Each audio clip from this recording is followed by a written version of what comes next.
sit here if you want. Have you done it before? Oh, you know what? You're been a while. my name tag's there. Oh,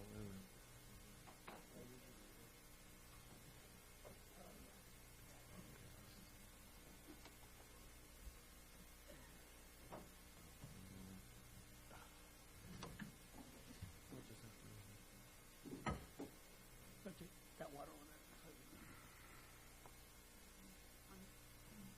hold on. Yes. Different files.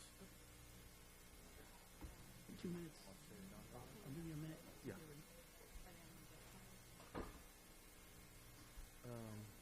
You ready? Are they? No, they're in here. Are we ready? Are you ready? Joe, are you ready? Yes. Good morning. Good morning, everyone. Thank you for coming to today's San Benito County special meeting for April 23rd, 2019. Can we have a call to order at 9:01? Pledge allegiance led by Supervisor De La Cruz. Ready? Salute. I pledge allegiance to the flag of the United States of America and to the republic for which it stands, one nation, under God, indivisible, with liberty and justice for all.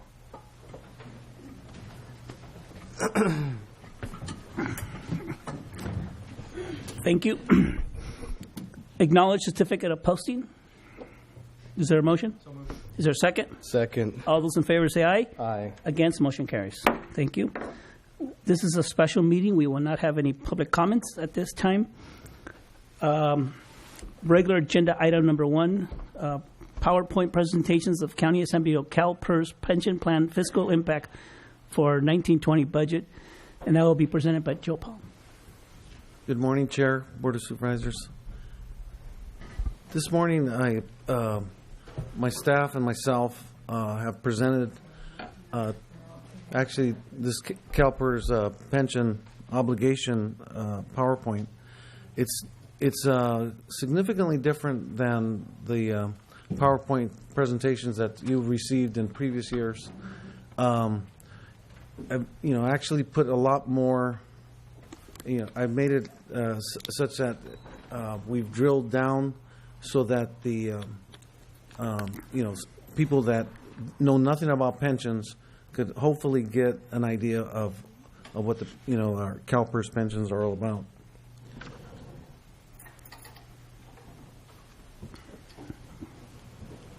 So in this current fiscal year, we have 4 plans, pension plans with CalPERS. We have the miscellaneous plan, the classic plan, which now CalPERS calls first benefit level. That was started in 1946. We identify that plan as 121. That's the plan identifier. It's a 2% at 55 plan. That's the minimum age to retire from that plan is age 50 with 5 years of service. In this fiscal year, the employer rate is 8.179%, and employees pay 7%, so total rate of 15.179. We also have another miscellaneous plan, and that's for PEPRA members. PEPRA members, all new members to the CalPERS beginning January 1st, 2013, are required. That's their plan. They become PEPRA miscellaneous members if they're qualified to be in that plan. The other option, of course, is they can go into safety plans. That one's the rate plan identifier is 26066. That's a 2% at 62 plan, and that's 2% at age 62. eligibility retirement age is 52. It's a little bit higher than the classic plan. The employer rate right now is the same as the miscellaneous first plan or the classic plan, and that is because there are still not enough members in the PEPRA that they have their own separate valuation. In order to have a separate valuation for PEPRA plans, 50% of the members, of total members, there has to be 50% or more, must be new PEPRA members, and then they would have a separate valuation plan. Or 25% of the members and at least 100 members or more, then CalPERS would treat it as a separate plan. Employees in 17-18 are paying 6.5%. The total rate this year is 14.679%. We have the classic safety plan, or benefit level first plan. That plan was also started in 1946. Rate plan 122.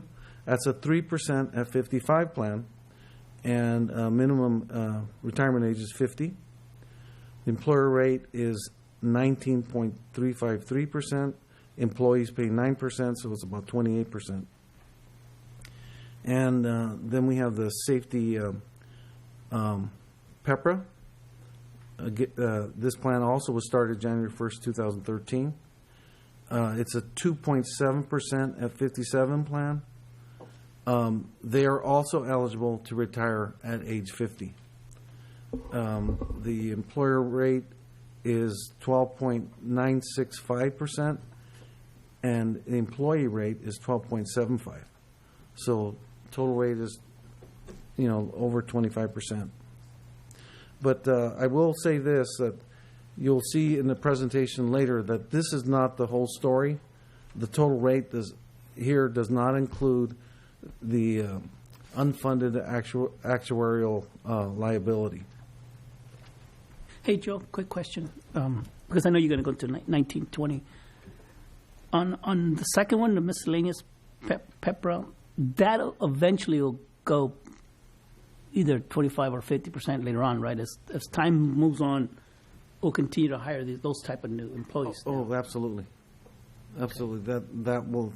We're pretty close to that now. We're pretty close. Okay. Thank you, Joe. So in 1920, the rates changed a little bit. The miscellaneous plan, actually increased about 7% on the employer rate. The PEPRA went from 6.5 to 7.25% on the employee rate, and the safety, the employer rate went up to 20.66%, and the PEPRA went up to almost 14%. PEPRA safety. Joe, why is it that the safety went up more than just regular employees, proportionally, ratio-wise? That's a much richer plan. It's, and I'm going to demonstrate that right here. To kind of, for the benefit of the new members of the board and for the public, I put together examples of how the formulas are implemented. So here, the first example, it's a 2% at 55 formula. If at normal age at 55, someone has 20 years of service credit, the factor that we use is 2%. And let's say the compensation is $75,000, and that's compensation is at the 3-year highest level compensation. So the average would be $75,000. The pension, the annual pension, would be about $30,000 a year.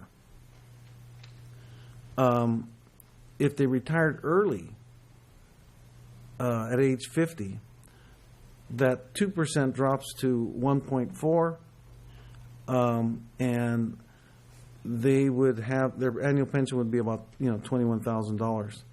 If they decided to leave later, at age 63, the percentage of the 2% plan maxes out at 2.418.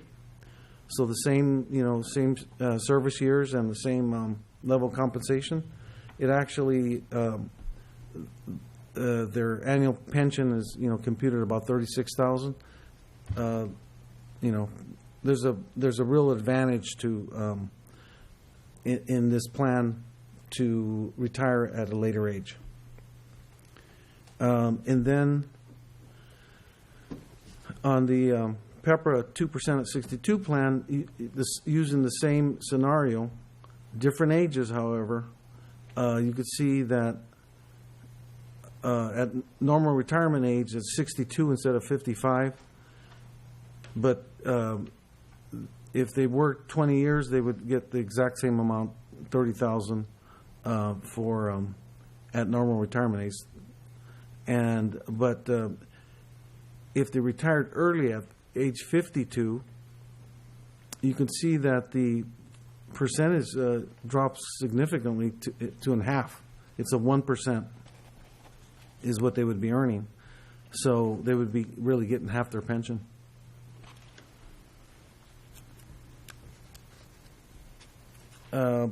This plan maxes out at age 67. So at age 67, 2.5%, a little bit higher than the 2% of 55 plan, but they're much older, 4 years older. And they earn a little bit more. Now, the safety plans, the Safety First or Classic plan, you can see that using the same idea, same compensation, same years of service, significantly higher annual pension. That also includes the PEPRA safety. It's a 2%, 2.7% at 57 plan. The annual pension is lower than the classic pension plan, but still significantly higher than the 2% at 55 miscellaneous plan.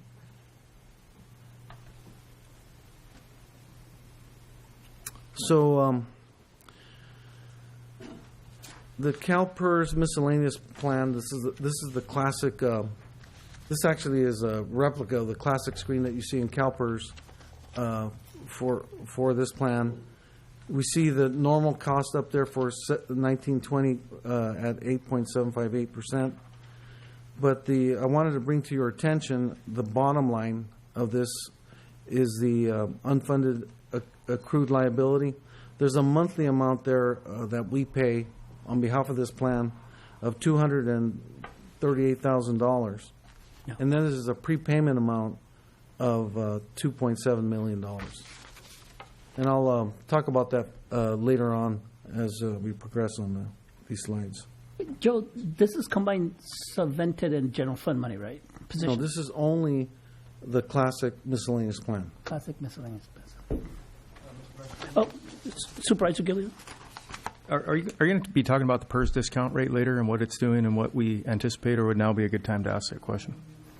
Yes, I'm. It's in here somewhere? All right. It is. I'll wait for that. Thank you.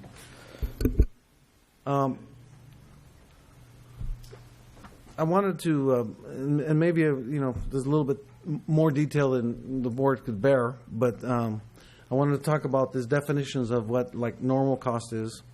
And it's basically it's an entry age methodology that they use, and using that methodology, they allocate each year. There's an allocated cost for each fiscal year, and they call that normal cost.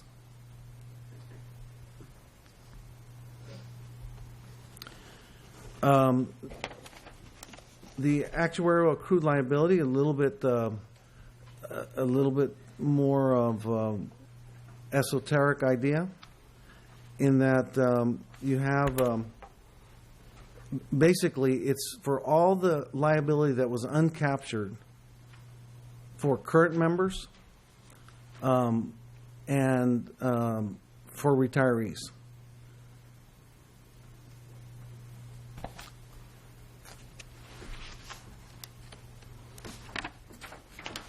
You have the unfunded liability with the UAL.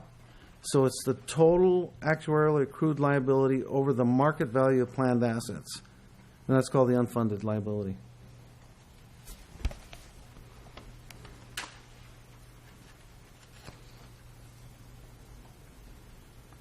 This slide here is kind of what you were referring to, Supervisor Gilio.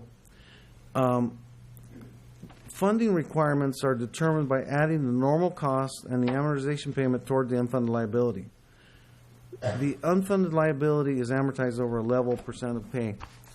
So starting in June 30th, 13, all new gains and losses are amortized over a fixed 30-year period with a 5-year ramp up at the beginning and a 5-year ramp down at the end of the amortization period.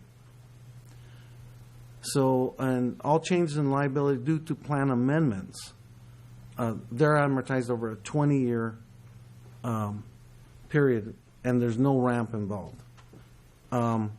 Changes in actuarial assumptions, which I believe that's what you're talking about, where CalPERS had announced where they went from a 7.5% discount rate down to a 7%.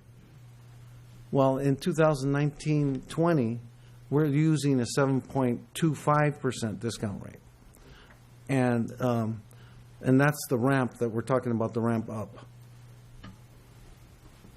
Even though the percentage is going down, it actually means that because the percentage is going down, it actually increases the amount of liability out there associated with this plan, with these plans.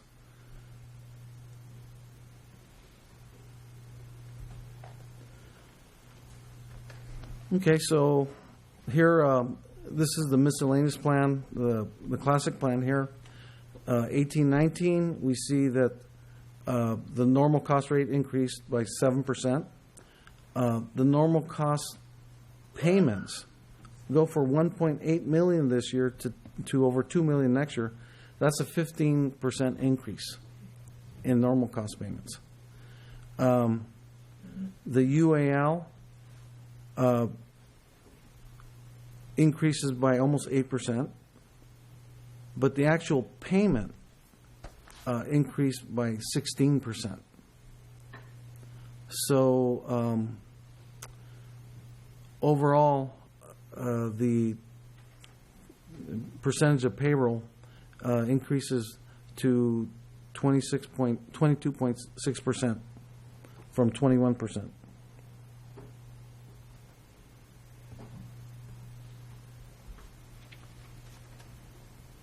So this is what CalPERS says it's going to look like for the next 5 years. Normal cost percent in 1920 is 8.758.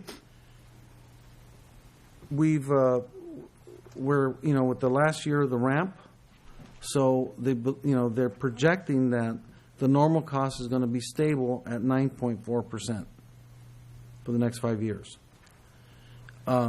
But that's only normal costs. You can also see that those normal cost payments are increasing because payroll is increasing.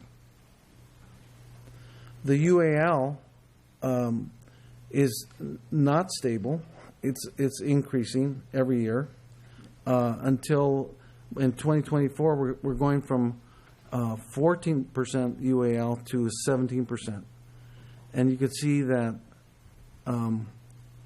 that there's a significant increase in these payments. The next slide here shows that what the payment is this year compared to in 2024. The normal cost will increase in total by 15%, and but the actual payments are 41% higher than we're paying now. And in the UAL, the actual payments going from 2.8 million to 4.8, So that's a 67% increase in the payments that we'll be making for the unfunded liability, just in this plan. Joe, quick question. The projected payroll for 24-25, $27 million. Did you use a lot of assumptions, and what assumptions did you use to reach that payroll? CalPERS makes assumptions about how payroll is going to grow. They use a multiplier that they use that same multiplier twice to come up with their payroll. So if we do anything in house, like doing the comp study and things like that, that is not taken into consideration, correct? Sort of is. It's taken into consideration. It sort of is. They're using a multiplier in there because they know that the assumptions are that, hey, people are going to get paid more. There's COLAs involved.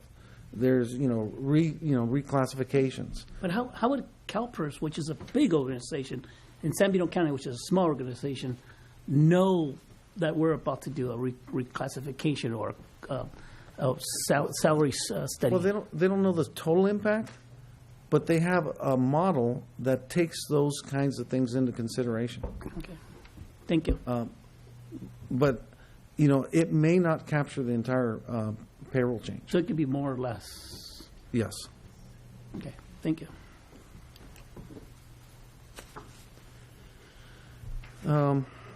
So this is this slide is showing what we were back in 2012-13. The total rate we were paying was 13%, and you could see how it's steadily increased over the years. Now, by 2025, that rate will double.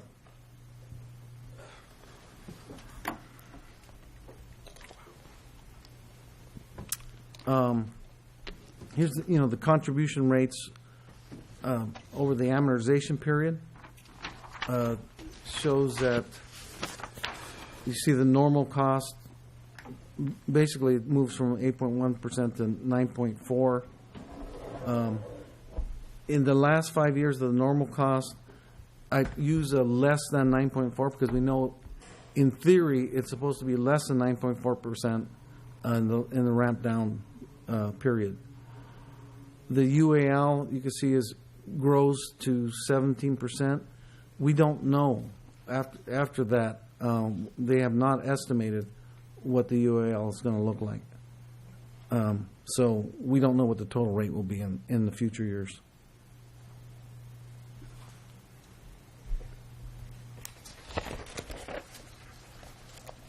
So here's the funded status of the plan.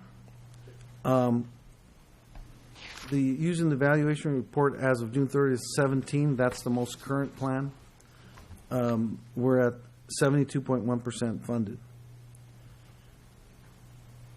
You can see in 2014 we were the funded levelness was 77.5%.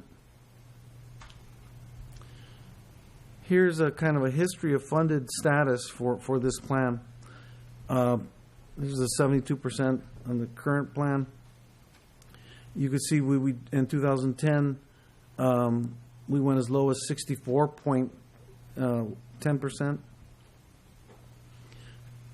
64.1%.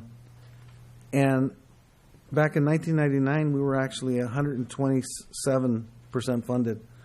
We were super. That's what's considered super fundedness, and that's when CalPERS decided, well, let's do things like add airtime as an option. Let's do things like adding Class 1 changes to the CalPERS plan. A Class 1 change would be, for example, changing, instead of a 3-year service, a 3-year compensation period to look at and taking the average of those 3 years. Many agencies went to one year. So those are the kinds of things that were happening back then. Some agencies actually went from a 2% 55 plan to a higher plan, a 2.5% of 55 plan. But San Benito County didn't do that. The only thing that we did, we participated like all the rest of the counties, and we simply utilized the airtime. A joke for us people that don't know what airtime. What is airtime?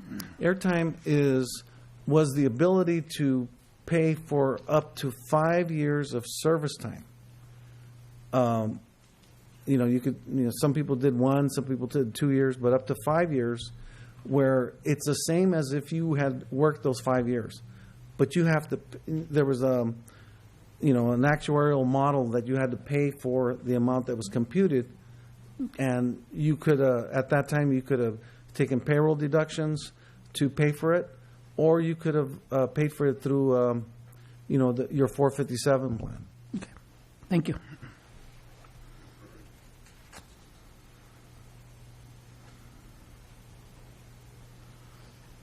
So this is all the CalPERS plans have a hypothetical termination liability, and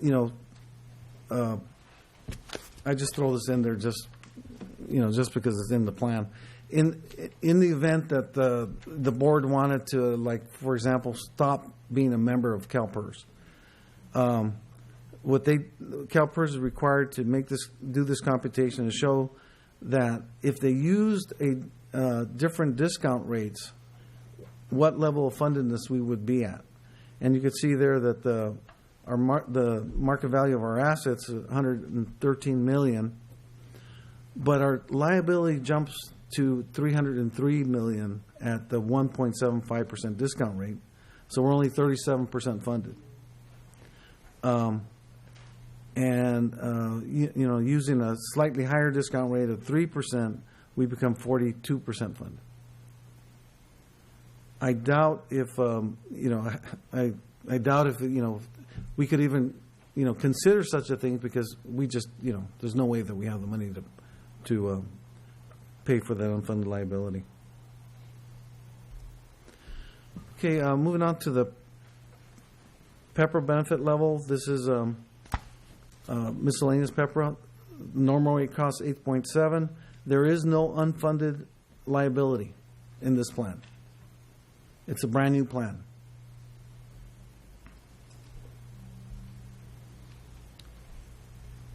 I already mentioned about this slide. This is how PEPRA plans are separated from the classic plans. Here, the safety plan, the classic plan, there's normal costs calculated at 17.6%. There's a class 1 surcharge rate of 1.7.39, so total rate's 19%.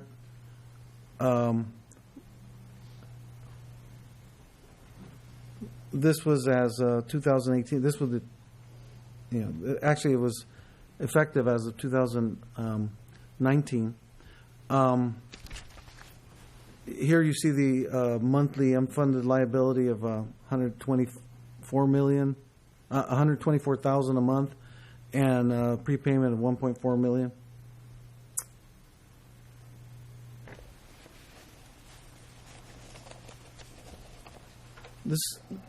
These are consistent with the miscellaneous slides. I'm going to jump over to the slides that show the combined plans.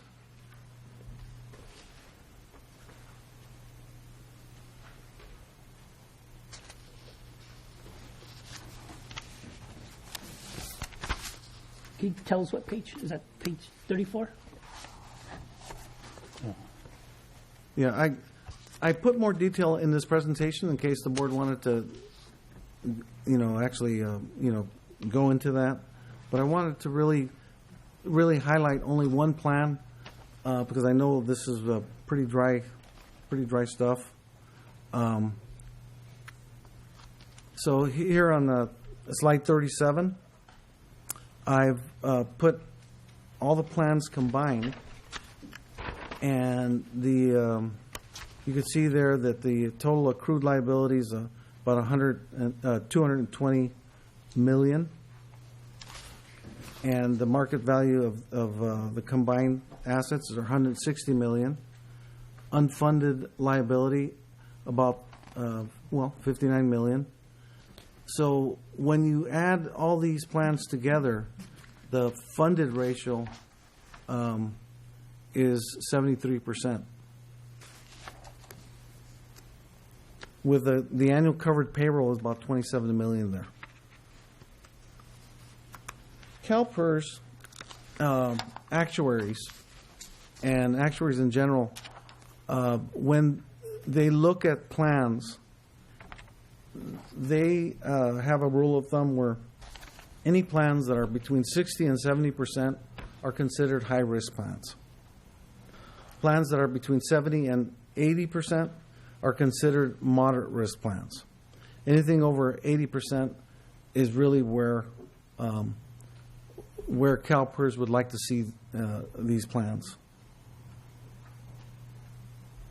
Hey, Joel, is there any penalties, anything to not be at the 80% from CalPERS? No. Nothing? No, They're just grading every county depending on that number.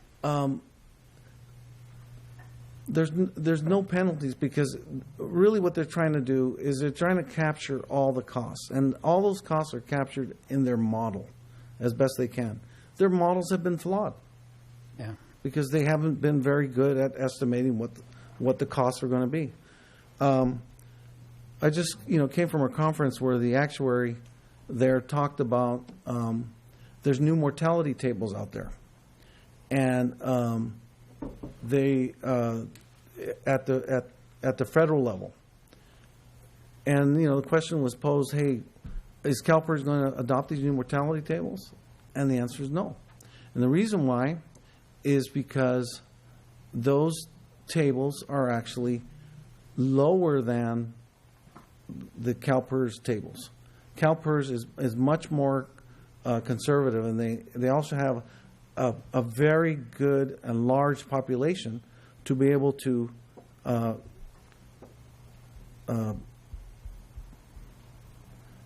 Oh boy.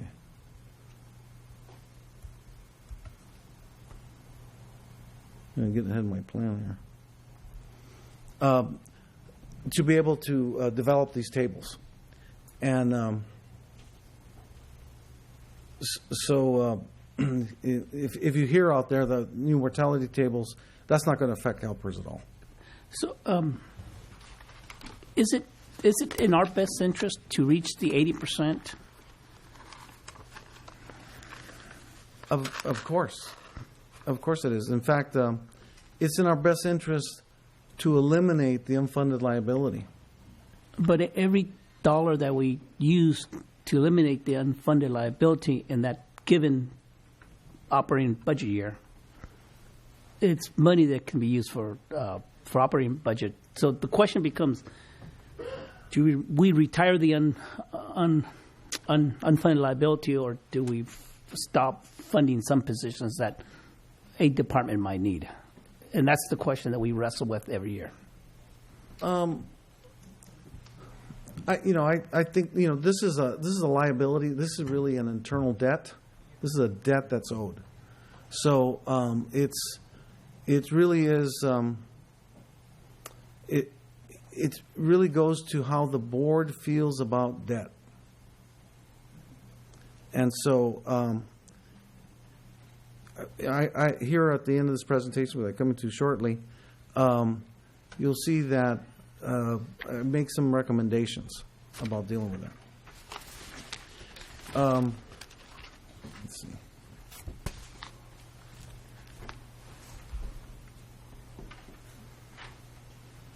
So here's all the plans together. If we were, the hypothetical termination, just you could see that the market value of the assets 160.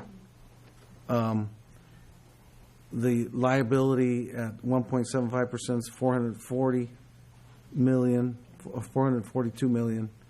The funded status is 36%. Again, it's just, just a point of interest. So what your board has done is really implemented countermeasures to this unfunded liability.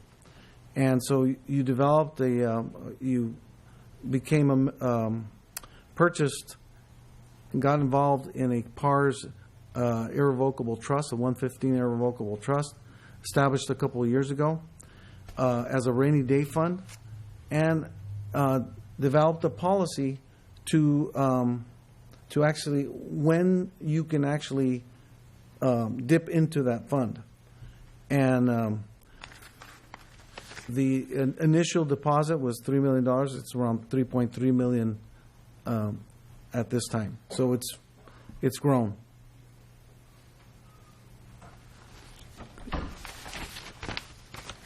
So there's a few recommendations. If the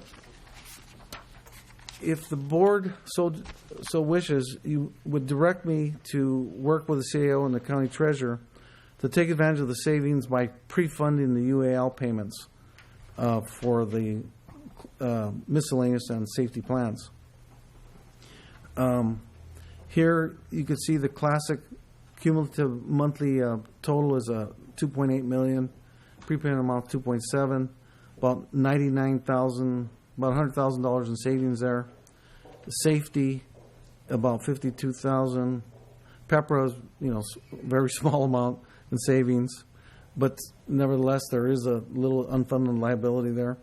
In total, about $152,000 in savings if we simply accelerate the payments.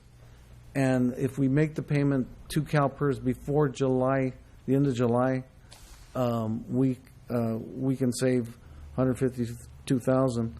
About $100,000 would be saved in the general fund, and about $50,000 or so would be saved in other funds such as health and human services, behavioral health, those other funds. Basically, we'd be using the balance sheet account to make the payment, and then expensing it monthly as the expense occurs. So you're saying is pay it up front, expense it, allocate every month, just a general entry adjustment every month, instead of allocated it once a month the whole next 12 months. And, the only reason I bring this up is because we're in a position from a cash flow standpoint that we can do this. And, our rate of our interest earnings, basically this savings is greater than our interest earnings. How much is projected for 18-19 that we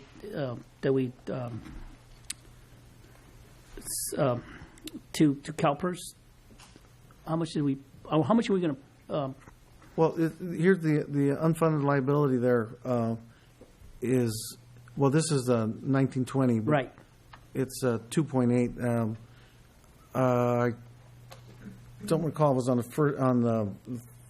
one of the earlier slides. It's Is it going to be? I guess my like, question is it going to be the same as 18-19? It's going to be more, right? it's much more. It's Much more or more? It's about 300,000 more, I believe. 300,000 more. Okay. And when does the board need to make that decision? Before July. Before July. Okay. No, yeah, we can't take action. Humbly, it makes sense that if you have the ability to make a payment and save $150,000, $152,000 seems like common sense, so we should look into that. Yeah, Mr. Chair, if I may. Yes. One of the things that Joe Paul and I were discussing was just to bring this to your attention, educate you on what we have before us, and then bring this back during our budget and discuss this prior to our next board meeting or next special meeting to discuss this, maybe take an action item, and then have that in our budget with this item. Well, I mean, I think it's a smart idea to pay it up front. That I see the savings. That's a smart idea. The only question is, I don't want to handicap the board on their availability of money during the budget process. That's the only concern, because the recommendation is right now $300,000 more than 1819. So I think the board should say we agree with the concept, which makes sense. The dollar amount should be discussed at the budget level, so then, because that sometimes we use that as the balancing, that miscellaneous balance factor to balance the budget. And so, some board members might have some good ideas that need to be funded. And a perfect example, the economic development. We're using money to fund the economic development, but then staff is making recommendation that it should go to these. So by limiting, saying, yes, we're going to agree to $300,000 more than 1819, and then write a check on July 1st, the board is handicapping itself on how they want to spend the money. Because it's a one time where the board gets to make a decision on the budget. Yeah, this is more of a cash flow Totally decision. agree. Totally agree. I understand. Right. It's important. We can save. It's just how much money we want to put in. That's the only question. Mr. Chair, I had a question, actually, even in reference to your statement. Joe Paul, with this rainy day fund, the PARS pension, what is the means that we use to fund it? Is it just a one-time thing and that's it, or are we actually having another management tool to do that? In fact, the next bullet point there is to develop a policy to establish how to make additional payments to the PARS trust. We have a policy when we use it, but we don't have a policy of how we fund it. That's something that the CAO and I were discussing, that it's incumbent upon the administrative office to put together a policy of how we systematically make payments to pre-fund the PARS trust. Yeah, so, and my question was in relationship to what you're sharing, Mr. Chair, is at what point are we starting to consider like other means to make sure that we have an ongoing revenue stream for that PARS pension, for that rainy day fund, and ultimately increasing the pie so that we tackle this unfunded liability with stronger cash flow. I mean, cash flow to me is relative to the success of a county. If we're able to manage our finances and we find ourselves making better decisions about how the programs we support that are successful, then the funding streams are a lot more efficient, I believe in. And really with PARS pension, because it's ongoing cost, you need ongoing revenues to be able to fund that cost and to make us a lot more mobile, as the CEO has shared with our bond rating or our S&P rating. The recommendations that Joe Paul and Ray and your comments are making are excellent. They're good tools for us to have. It's just that my concern as a supervisor for the last 15 years or so, I've seen boards being handicapped because of policies and recommendations. I know from my experience, we shouldn't be handicapped when we go into the budget process. We have valuable and very important department heads here and employees. And whenever we set aside money for some type of funding mechanisms, automatically we are handicapped our ability to manage and budget ongoing operating procedures. So the issue becomes long-term versus current year operations. And that's the challenge that the board has every year during the budget process. And the board will have that flexibility, should have that flexibility on how they want to set money set aside for long-term versus paying for the operating budgets. And that's the only reason why I raised those questions. Supervisor Gilio? Thank you, sir, Mr. Vice Chair. What I would recommend is if we can get a consensus up here, there's only 3 of us, so we have to all agree, it has to be unanimous, to direct staff to come back and see what that looks like. Perhaps we can use reserve funding to pay for that. I mean, you're talking about a very short time. Like Joe said, it's a cash flow. You're going to use this cash for a very short time to save a significant, well, in the county, in the grand scheme of things, that's a position, $150,000. So I would like to have Stuart or the CAO come back with recommendations to see how we could do that to make sure, like Vice Chair said, that we're not handicapped during the budget process. But I think there's ways to fund that without doing that. Yeah, I think what you really need is to actually see it like a cash flow statement to be assured that that it's not going to hinder the board's ability to deal with, let's say, emergencies. Yeah, there you go. Thank you. It's just we just don't know what we're going to face in that particular 12-month period, and And all the tools that you're presenting to us are valid and smart for us to implement those tools. The only question, at what level do we feel comfortable to continue to fund that tool? In complete agreement with that statement. Any other thoughts before I open up to the public? I was going to bring up that as it relates to this unfunded liability and doing the prepayment, I'm not sure that the board is aware that our miscellaneous plans, the courts across the street also are participants in our plan. And so when we decide to pre-fund, there's an inherent advantage for the courts because we're pre-funding the total amount and we're paying on their behalf. Our plan is if we pre-fund, we're going to continue to bill the court, and we have an MOU with the courts where on a quarterly basis, the courts pay us back for the amount that we pre-funded. But in this case, they're going to continue to pay the gross amount instead of the discounted rate, so that the county, is taking the full advantage of the savings. Is that figured into this 152,000 here, Joe, or is that going to be on top of the 152,000? No, the 152 will be our savings. The amount that we bill out and get back is going to be based upon the monthly amount. Correct. So we're actually going to be receiving more revenue from the court, so to speak, because we're going to be paying a discounted rate on their behalf. They're going to be paying the regular rate, so there'll be an increased savings there of some Yes. amount. We don't know what that is today. Right. Yeah. Well, and I think that, Mr. Chair, that's part of the conversation is there's a cost savings to pre-funding, and that gives you a tool or opens up your income, your cash flow. Yeah, the pre-funding allows us the ability to realize these savings. So in the next bullet point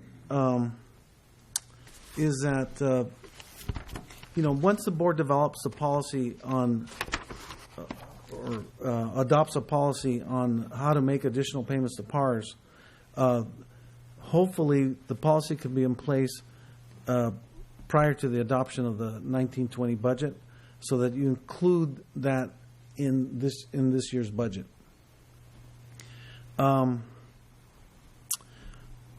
Also, it's important, and it was alluded to earlier, that we need to find different sources of funding to deal with this problem, this debt that's owed.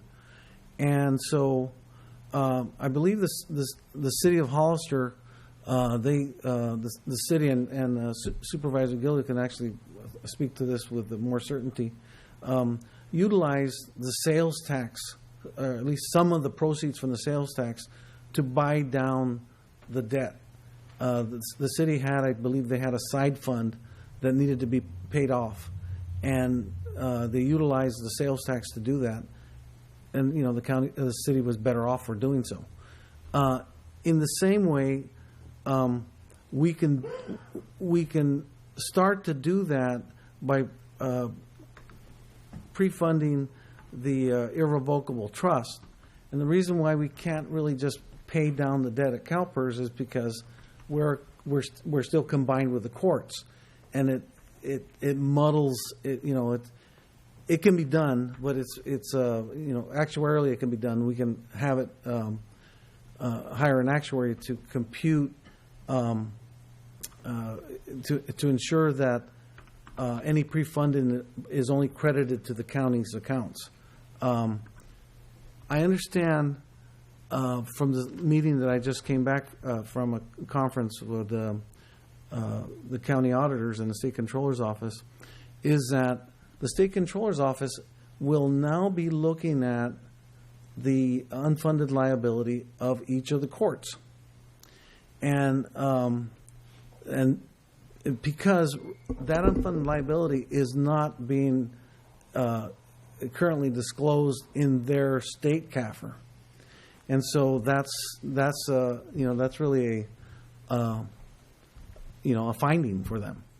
And so that's kind of the first step, I believe, to finally getting legislation to separate the courts from the county. Once that separation occurs, then it's much easier for us to say, hey, you know what, we have an extra $10 million or so that we could buy down this actuarial liability, because we're paying significant interest on that unfunded liability. Hey, Joe, the $3 million, well, 3.3 now, do you have any comparison data that compared to what we could have generated with CalPERS? It's better, right? Going with PERS? PARS or PERS, I just don't know the name of it. At this time, CalPERS is not able to use their irrevocable trust that we have OPEB for pension. Okay. So, it's not even available. Yeah.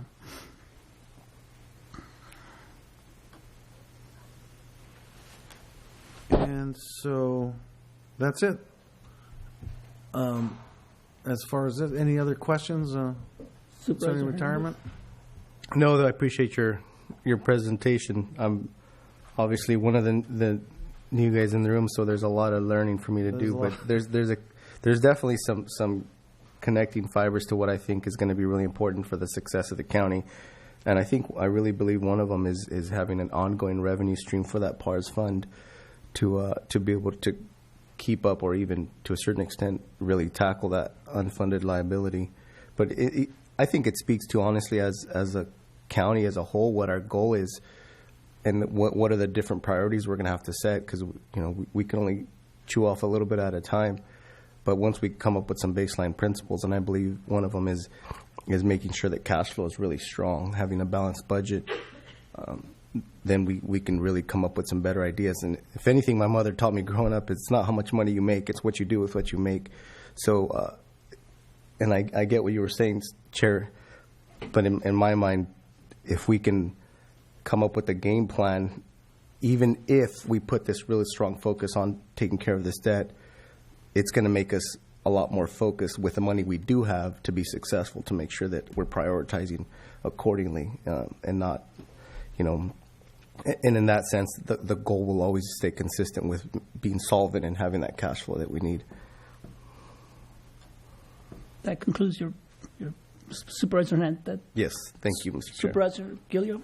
Just real quick, Joe Paul, you mentioned it. Thank you for that. I'd really like to find out what percentage of the UAL belongs to the court versus the county.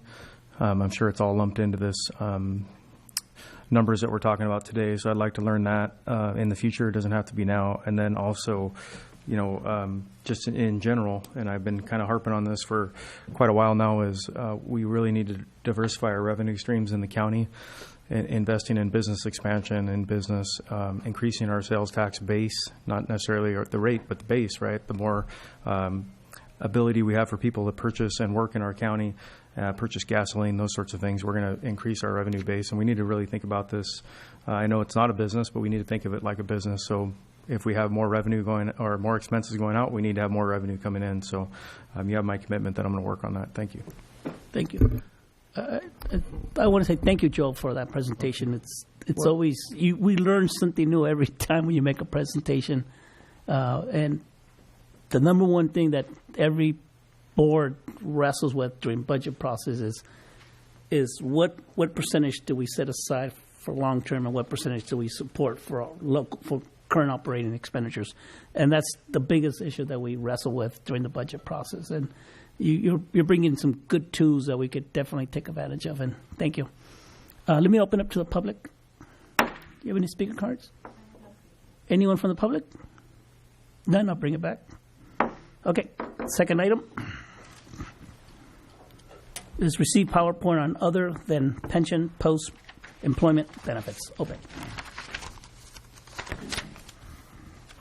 Okay, so OPEB. It started OPEB other than pension benefits that the county provides to its retirees. This started in 1993. In 1993, with this resolution of the PEMCA, when the county was still part of, it was still getting health care from CalPERS. We joined the PEMCA, and the contribution at that time in 1983 was a maximum of $1 per month that the county was providing retirees on behalf of health care.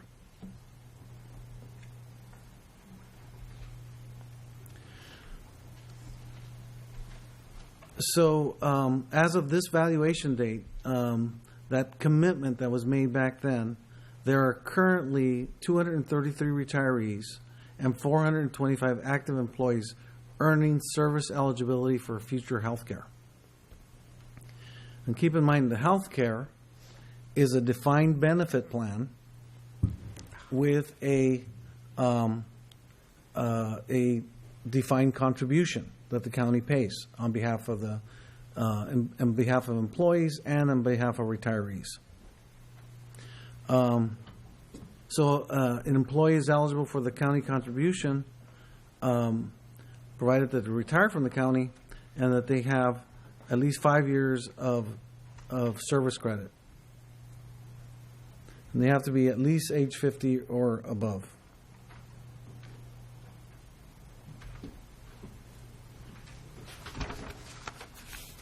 Went the wrong way.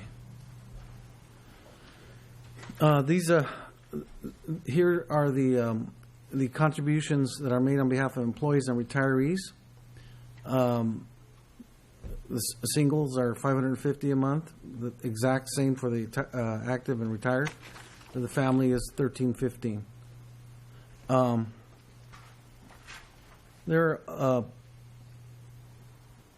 These are the non-Medicare eligible county contributions for retirees.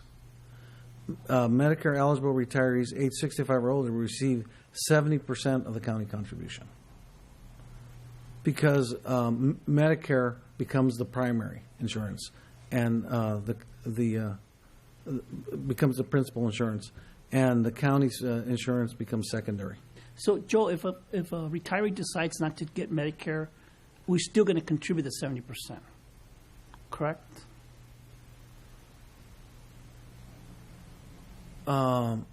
If the retiree decides not to get Medicare. Right.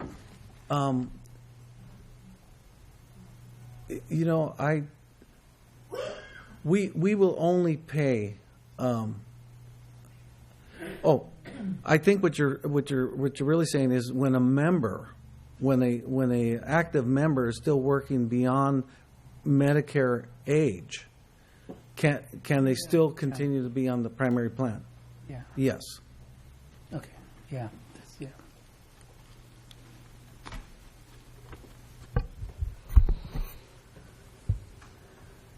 So it used to be we used to call it the ARC payment, but now it's called the actuarially determined contribution.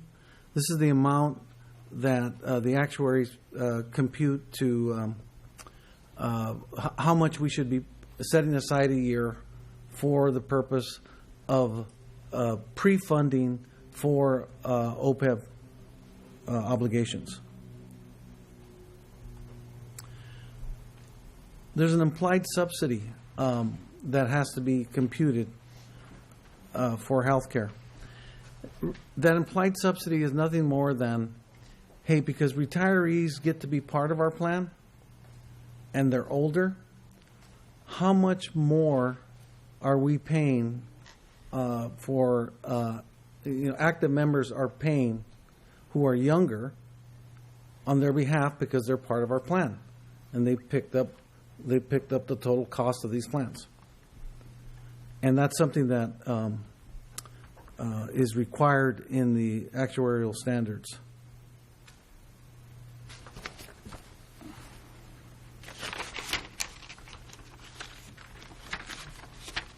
So at this time, the subsidy, the implied subsidy is $5.7 million. That's how much. That's how much more the cost of these, the cost of healthcare is because of the having retirees part of the county's plan.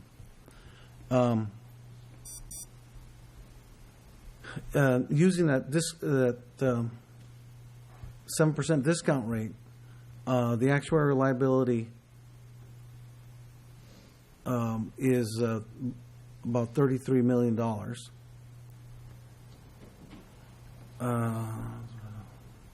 So that $32.8 million represents the present value of all benefits projected to be paid by the county for current and future retirees. So that's, at this time, that's how much, if we had to pay for everybody right now, retirees and current actives, that's how much money we should have if we were basically 100% funded.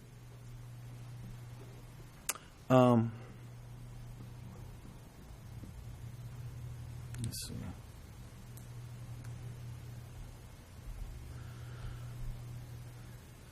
So, total OPEB liability as of this report date, June 30th, 2017, for employees and retirees. Actives, about 9 million. Retirees are at 19 million, so total 27, almost $28 million. Here we show that the OPEB liability against the fiduciary net position, our total unfunded net OPEB liability is $6 million. So our funded ratio in this plan is 77%, and that amortized over 20 years. That's $650,000 a year. That number's going to go up every year, right, Joe? It goes up only as very marginally, because we have frozen the contribution amounts. Okay. So you see here the difference between 1718 and 1819 is a very small change. It's kind of a comparison where it was the annual required contribution against the actuarially determined contribution. It's gone down significantly.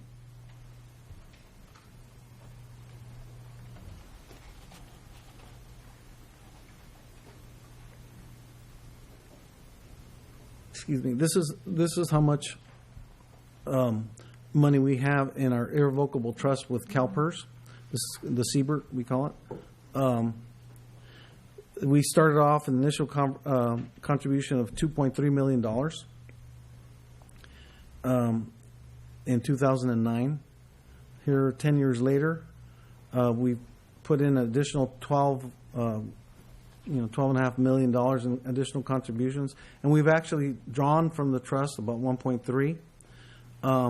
But we've earned over $10 million in that trust to tackle the OPEB liability. So we have total assets of almost $24 million. That annualized internal rate of return computation is about 8.6%. Pretty impressive results in that trust.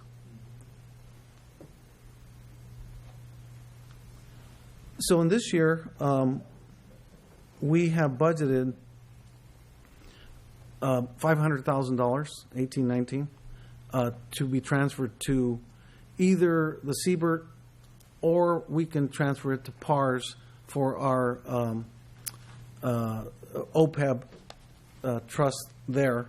Basically, the irrevocable trust with PARS has two components. It's a retiree pension or pension, and then the other one is for OPEB.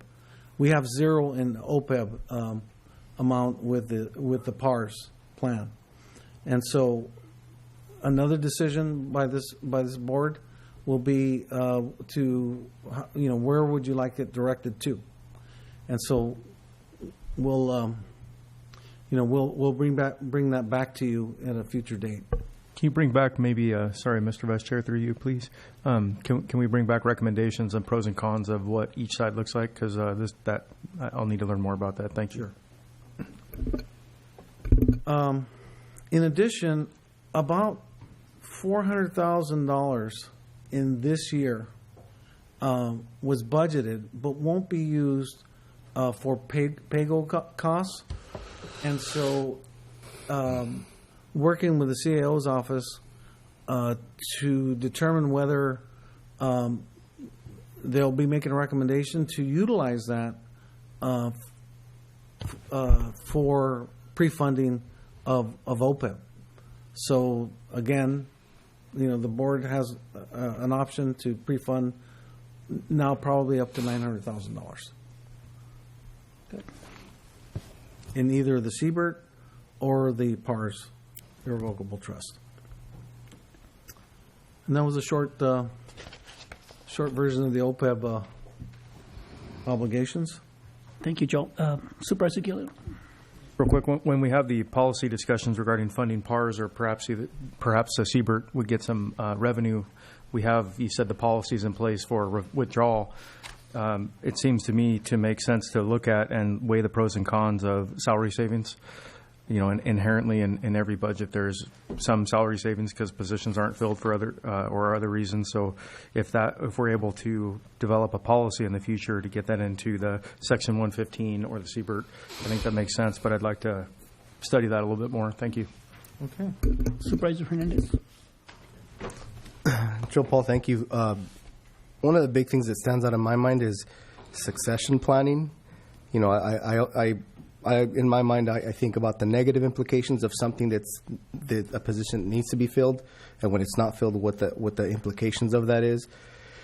I know the Sheriff's Department is a perfect example. When they have to, they lose an employee. 2 weeks he gives that he's leaving, and then at that point, there's a whole good, a year of time lost because at that point you're not only vetting someone else, then. Once you get them in, if you feel them valid enough or capable enough that they would, then you still have to go through the training and then them understanding our community. So there's a big lapse, and that lapse could mean hurting our community. So succession planning means to me if we can create a model for that, then we could come up with some kind of a contingency plan, or basically we're already in the process of vetting folks in case someone, or maybe we already have purview that person's retiring or moving on for some reason, that we have some kind of a person already in line to support our community.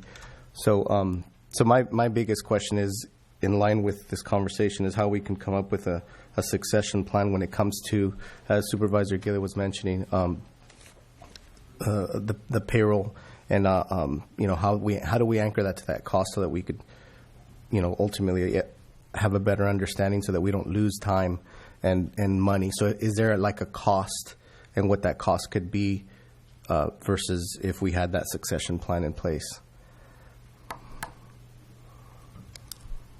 That's really an administrative question. How those considerations can be incorporated in a policy. So and I appreciate that, but ultimately, it's maybe you guys talking as far as what that means for the budget and for the future and what costs. I know it's a tough question to tackle, but it doesn't.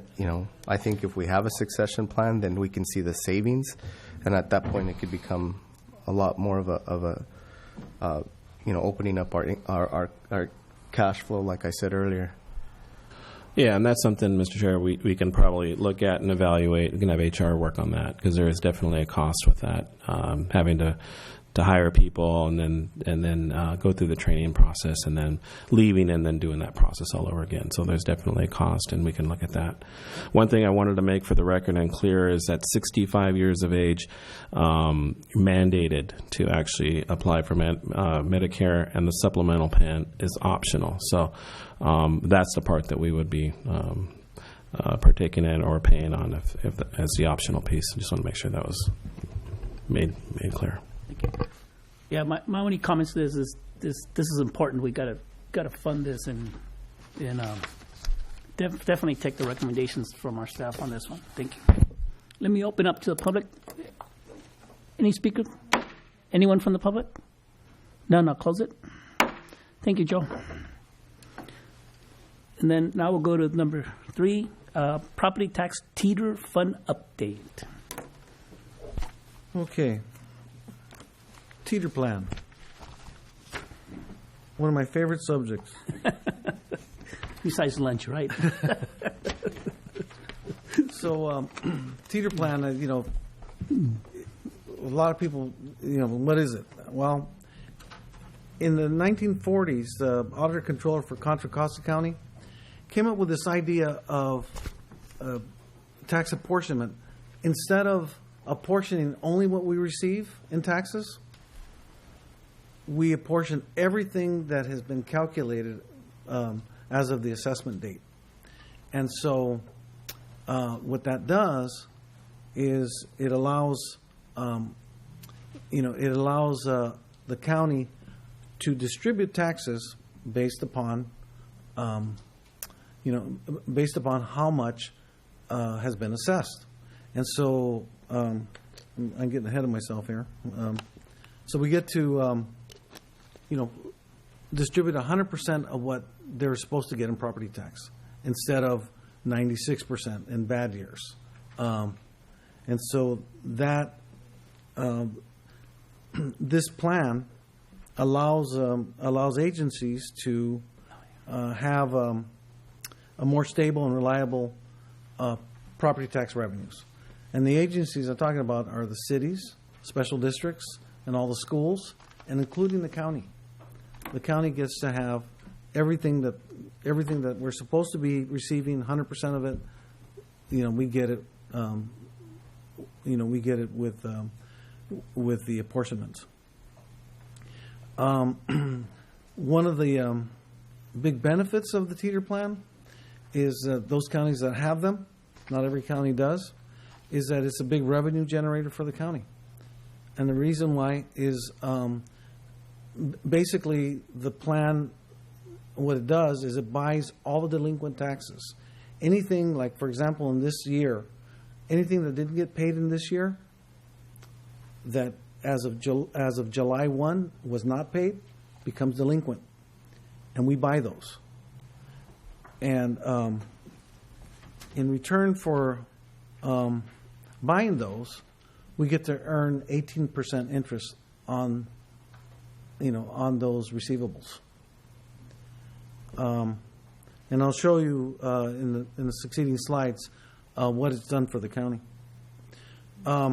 We know that one of the downfalls with the teeter plan is that sometimes it requires a lot of money to be able to buy those receivables. And we know that Tulare County terminated their teeter plan because they just didn't have the cash to sustain the program. And so they lost an important generator of revenues. So I'm going to talk about the buyouts and the special assessment buyouts, the cash flow requirements, and the earnings. I know it's getting kind of old talking about what happened in the Great Recession, but just to show for just to illustrate what the cash needs were, you could see there in 2008-9 there was we had to buy out over $6 million in receivables, so we had a total balance of prior secured unpaid tax of over $8 million in the fund. And so and you can see from the shape of the curve that you go down to 16, 17, 17, 18, and now 18, 19. The estimate in 18, 19 is that we're buying more receivables again.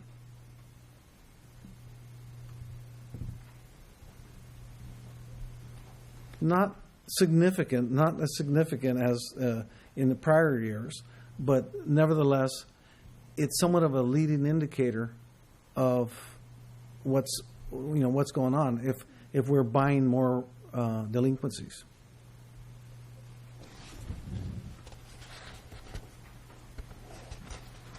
This is the buyout of unpaid taxes.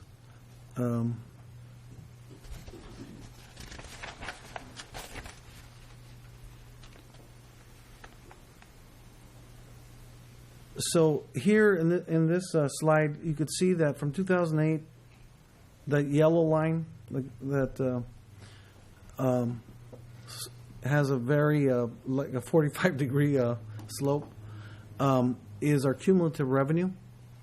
Since 2008-9, we've earned over $10 million in this fund in revenue, and that's from that that interest and penalties.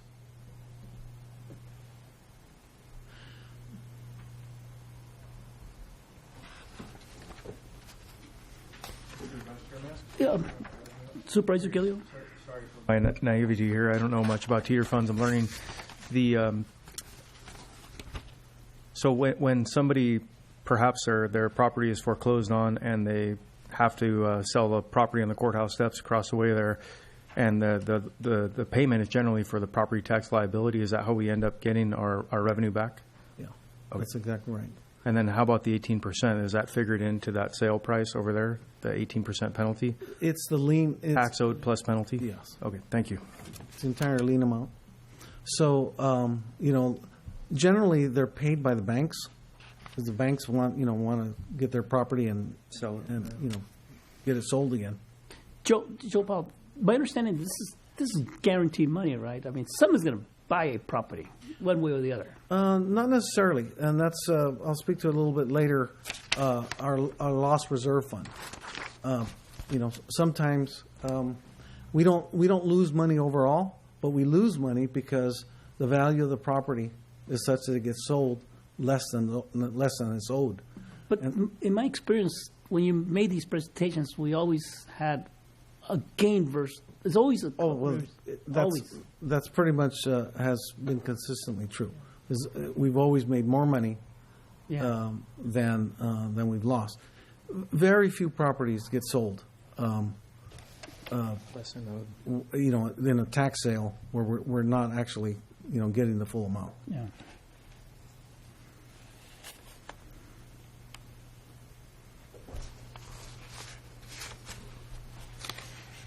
This is kind of just to show you what our cash needs have been and what they 8, 9, wow. what we need in order to sustain the fund. Right around a little bit over $3 million for 18-19.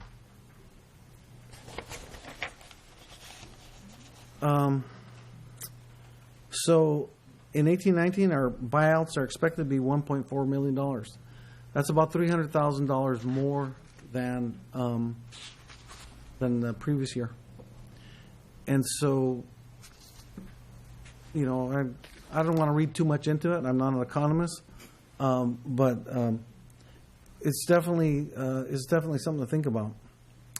Our teeter loss reserve fund is the property tax administration staff calculated that it's about $1 million.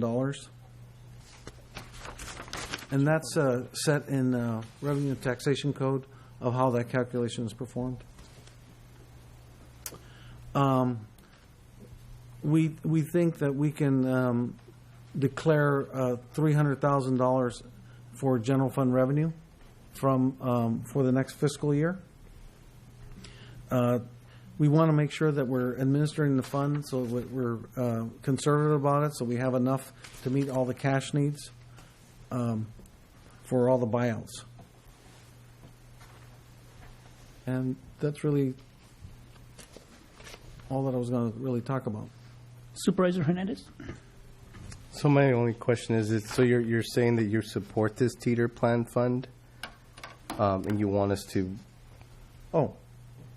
move forward with Well, the recommendation is that the board, the board, is in agreement that we can go ahead and, for the 1920 year, use these excess teeter funds for the general fund. And that's really what one of the main purposes of the teeter fund is to ensure that a stable property tax apportionments for all the agencies that are involved. That's the number one reason. And number two is that it's a revenue generator for the county. And Joe Paul, maybe I don't understand how this completely works, but it sounds like we're kind of hedging our bets on basically a bad market, and then all of a sudden these property taxes we're going after them, and the banks pay it, right? It sounds like. So that means ultimately, in my mind, everything goes back to the consumer. So how is this good for the community when the cost, in my mind, it might even elevate or inflate the cost of housing and make it worse for everybody? Again, it's me and my assumptions. Well, where it's good is that agencies like the schools, they now know they can count on getting 100% of the property tax that's been calculated that they're going to have as revenue. They can use that in their budget. Where you're talking about on a personal basis, how these taxpayers who can't pay their house payments, they go into delinquency. We hope that doesn't happen. Yeah. But it does happen, and this is really our tool to be able to manage property taxes and be able to generate income for the county because we're performing that service. Yeah. So, and it makes sense. Ultimately, in my mind, that just means that we're putting the weight on the bank and the bank themselves with they're smarter folks than people give them credit for. So they already have a structure in mind on how they, I get it. It puts them in a position to assess risk and make sure that whoever they're selling these homes to are stable or they have some kind of a healthy credit rating, everything necessary to sell these homes. But at the end of the day, they're not going to be the one suffering. It's going to be the consumer. So anyways, those are my questions. But I see your point. To your point, I just came from that conference, and we had an economist there, Chris Thornburg, who talked about, hey, what's it look like for the housing market? And he said, well, what it looks like is that we have a tremendous undersupply of housing in California. And so because of that, there's going to be a tremendous pressure on housing prices and on existing inventory. And so that means that if one taxpayer can't afford to make their payments, that house that goes into delinquency will be easily sold. Somebody else will be able to pay it. And that's good for the community that, people are paying their taxes. And maybe I'm just playing devil's advocate, but to me, it's part of the unintended consequences is kind of like in our community. That's why you have families now, 2 families to a home and 3 families to a home. They're fixing up their garages and doing illegal improvements so that they could basically accommodate an extra family and they can all community, pay for the cost of this house.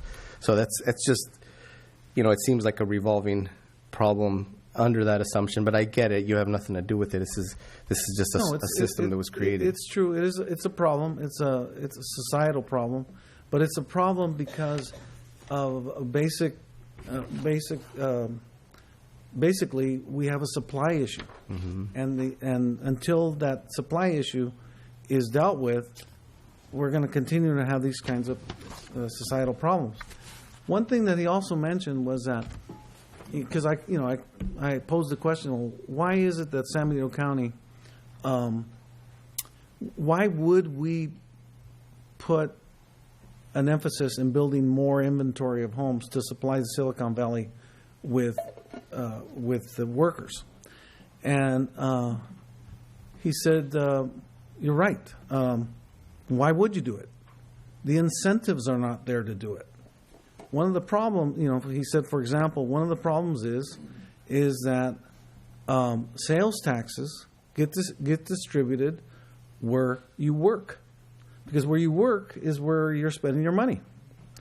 And you're coming back to Hollister and you're not spending the money there. So we're not getting the sales tax that we should be receiving in order to sustain and incentivize us to, be the bedroom community for the Silicon Valley. That's one aspect. Of course, he talked about other things that I dare not mention here because I'll get booed off the stage. I think let's get back to the issue here, the teeter plan. So quick question, Joe. Yes. If the teeter plan wasn't in place, what loss opportunity would it occur to the county, and for the housing market, would that change anything?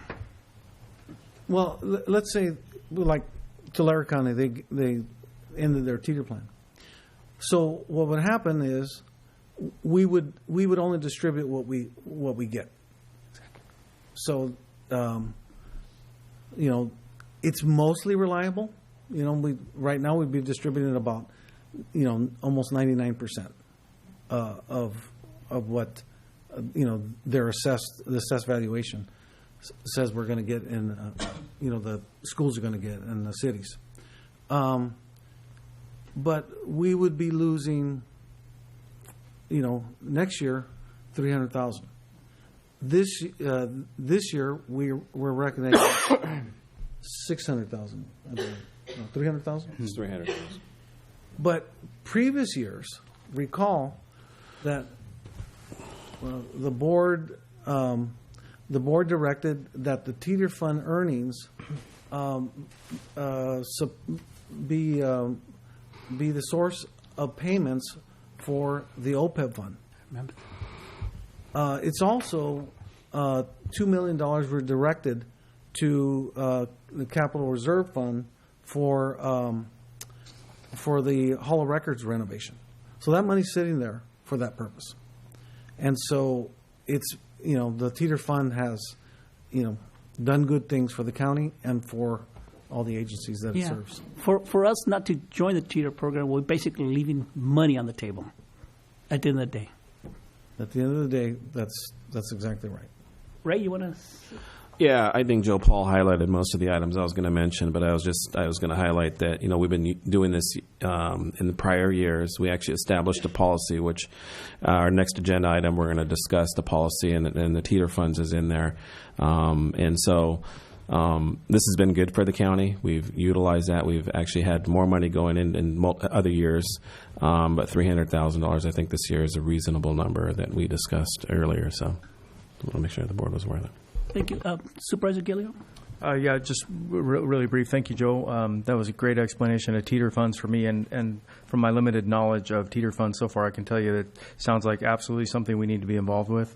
18% return on your money, and we're not out there encouraging anybody to not be able to make their payments or lose their home. But if and when it happens, which in society and in our economy it's going to happen, we should be able to provide stable funding for all of our allied agencies, and then also make the 18%. So I'm a big supporter of sticking in the teeter plan. Thank you. Thank you, Supervisor Gilliam. I'm going to open up to the public. Any speaker? Anyone from the public? I'll close it. Thank you, Joe. Thank you. Thank you. Okay, next item, number 4, review draft budget policies for the development of the 1819 recommended budget. 1819 should it be 1920? That was a mistake. It should be 1920. Sorry. Thank you.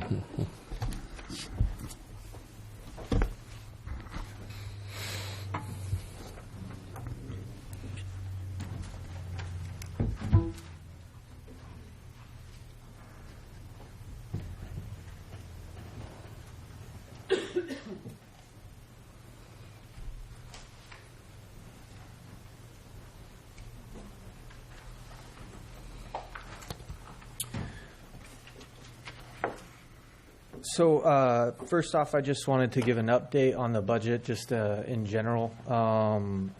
The department requested budget submission deadline actually was extended a week to the 5th of April. We have most departments' budgets in. We're finalizing some admin-related county-wide items, as well as some of the departments that actually are not actively on our ERP system, which would be vet services, LAFCO, grand jury, those kind of things. The CAO recommended budget should be ready and prepared for the next special budget meeting for the Board of Supervisors review and to make any recommendation to staff for changes at the May 14th special budget meeting. First off, I wanted to go over the budget policies. We have a few things that we wanted to add this year to the policies. One of the items was the strategic plan. Now that we have gone through that whole process at the special board meeting with creating the strategic plan, we want to start incorporating that when we're doing the budget and get buy-in from our department heads for the adopted strategic plan by the board. That will be coming out soon. It's going to be brought back to the board to be adopted. It's still being finalized in the administration office, but this is something that we wanted to add to our budget policy, and then will be continued to be looked at as we create the budget, the recommended budget to the board every year. Hey, Stuart, yes. Let's do this. We've kind of done this in the past and it's been very successful time-wise too. Let's go item by item. You read the first one, then ask the board if they're okay with it or they want to make some changes, and then we'll continue to the next one. Okay. Go for it. Okay, start on the first one. So for the operating policies, the first one is to maximize opportunities to consolidate, collaborate, and cooperate with other agencies and to improve service delivery while saving money. That was from previous budgets. That one was not changed. Supervisor Gilly, you have any questions, concerns on that one? None? Supervisor Hernandez? So the only thing that I spoke with our CAO about was one of the things that I was considering, and I didn't know what exact language to commit to it, but really, we can only manage what we have oversight over, control over. So I know it's really hard when it comes to managing our budget if there's another agency that's, that we have no levers to make sure that, any kind of funds that we're granting or we have an expectation of an outcome. I don't want to just be a source to just hand over money. So I don't know if that means that we would create an accountability measure within that collaboration, something that says we have, and it's what we spoke about yesterday, and I don't know what the language could be, but something that basically says that we have some kind of a measurement. It's within our controls. Do you want to add some more to this language? So some kind of language that says we can only really fund what we have control over. Maybe that's a little bit too specific. Mr. Chair, what I think we can do is we can work on that internally with staff. I think what you're talking about is like with the EDC and making sure that there's accountability with the funds that we're going to be putting in this next fiscal year to make sure that they're adhering to kind of what the board envisions them working on and having some accountability with regards to economic growth within our community, those types of things. So I think what we'll do is we'll go back and I think I got an idea of what you're asking for if it's the wish of the board here, and we can kind of draft some accountability with regards to that. I think in the essence of this was just that what this particular item is to maximize our opportunities, like what we're doing with the EDC. I think like what we're doing with some other things, working with the city on maximizing our roads, for instance, to address our roads. That's what this particular item is. But also, too, I think what you're saying is we want to make sure that that some of these agencies are accountable if we supply them with funding of some sort. Correct. Yeah. And Supervisor Hernandez, and please recall that this this operating policies, in a sense, we want to kind of put them as general as much as possible, and those concerns that you have, and which are valid, we can incorporate them somewhere in the budget, or through an ordinance, or through some other means of document. So it does happen.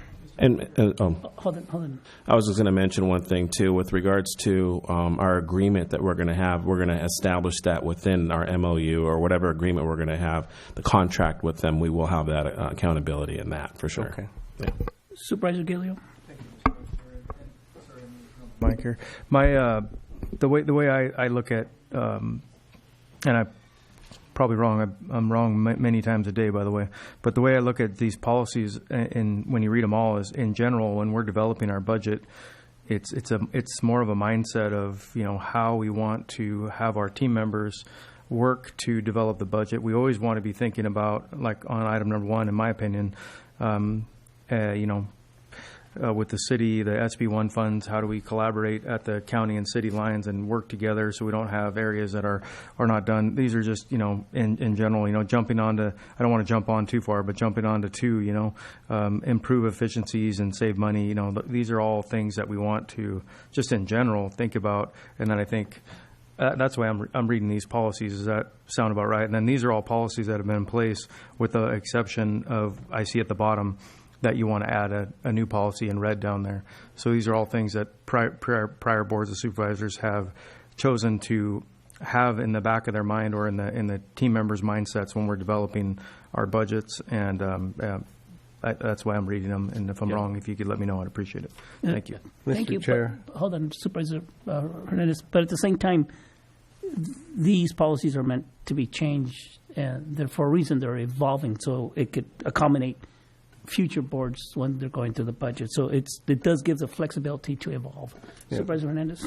So point taken, Supervisor Gillo. I believe they needs to be general. It's just something within the scope of we can manage what our funds are being allocated to. Okay, so Ray, would you work with something and then bring it back? Yeah. Okay, perfect. All right, second one, Stuart. Identify opportunities to provide service delivery while improving efficiencies and saving money. Supervisor Gilio. Sounds good. Thank you. Thank you. Supervisor Hernandez. Agreed. Thank you. Next one. Direct departments to maintain the currently authorized fiscal year 18-19 FTEs. The CAO's office will provide each department their salary projections that include the step increases, employer benefits, and known salary rate increases due to MOU agreements. Was that going to affect our comp study that we're embarking?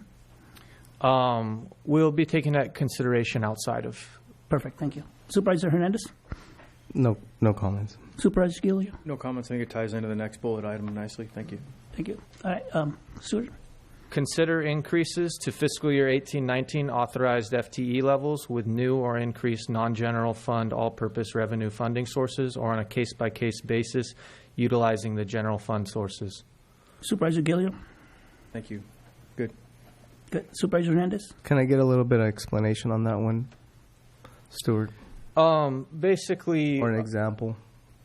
Well, example came to your board at the last meeting. Probation and behavioral health brought in some new grant funding, and probation department's actually a general fund department. So when we're adding FTEs, we take that into consideration, trying to get other funding sources first to cover the cost of the increased staffing levels.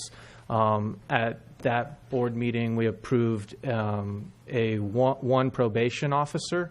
Half his time will be worked on that new program with behavioral health. The other half of his time will be spent on general probation services. And so 50% is covered by a grant source, 50% by the general fund. So it's just the idea to always try to look for other revenue sources first to cover the cost of increases, and then to look into our general fund funding. And to add a little bit more to that, Mr. Chair, if I may, so there's GAFA grants like the assessor's office that there's funding there that we can leverage, as well as AB 109 funding and quite a few other funding sources. So when those things come up and there's a need within the department, that's what I think. That's what we're stating here. And we would still get a report on that. Yeah. You okay? Agreed. Yeah, it'll come back to your board. Yeah. Okay, perfect. Next one, Stuart. Increase transparency of the true cost of government by including cost plan charges in all general fund department budgets. I was just going to explain this a little bit. Every year we put the cost plan charges in each department to show the actual cost that department incurred from our internal services. Supervisor Hernandez. No comments, Mr. Chairman. Supervisor Gilliam. Thank you. This is the A87 cost allocation, right? Yes. And that's based on the prior 2 years, rolling 2 years. Yes. Okay. All right, thank you. Next one. Analyze the impact to the general fund's ongoing OPEB costs and evaluate the actuarially determined contribution payments. We're obviously taking that in consideration. Joe Paul just gave us that PowerPoint presentation earlier. Supervisor Gilliam. It's all good. Good. Supervisor Hernandez. No comment, Mr. Chair. Go ahead, Stuart. Next one. Continue to identify areas for evaluation efforts by staff, committees, or consultants to judge the effectiveness and/or efficiency of county services. Supervisor Hernandez. I like it. Supervisor Gilliam. Go ahead, Stuart. Next one. Utilize teeter fund excess cash as a means for general purpose revenues in the general fund. Supervisor Gilliam. I'd like to have a conversation about how, and again, I know we're going to do this at a later date, so but we are establishing our budget policies here without the other folks in the room. But the thought I had was if we want to have a conversation now or later with the teeter funds or perhaps salary savings to help us offset or contribute to our PARS Section 115 trust, or but I don't necessarily know that needs to be in the policies, because we're putting it in the general fund, and then later we could discuss where that goes. But this is just a thought I had. Yeah, all this policy does is that any revenue from the teeter fund is going to go into a pot of general fund, which then the board gets to distribute where that money goes to during the budget process. Okay. That Sounds good to me. sounds good. Thank you. Supervisor Hernandez. Yeah, I'm not a big fan of banking on negative outcomes, but I understand the goal behind it. That's my only comment. Thank you. Go ahead, Stuart. Maximize the use of trust and special revenue funds and other revenue sources to support programs and services that would otherwise consume general fund resources. Supervisor Hernandez. Can you give me an explanation of that, Patrick? Or Stuart, I'm sorry. I don't know what. Said your last name first. This is similar in a sense to the item that we explained earlier when we're identifying the other sources of revenue rather than using the general fund.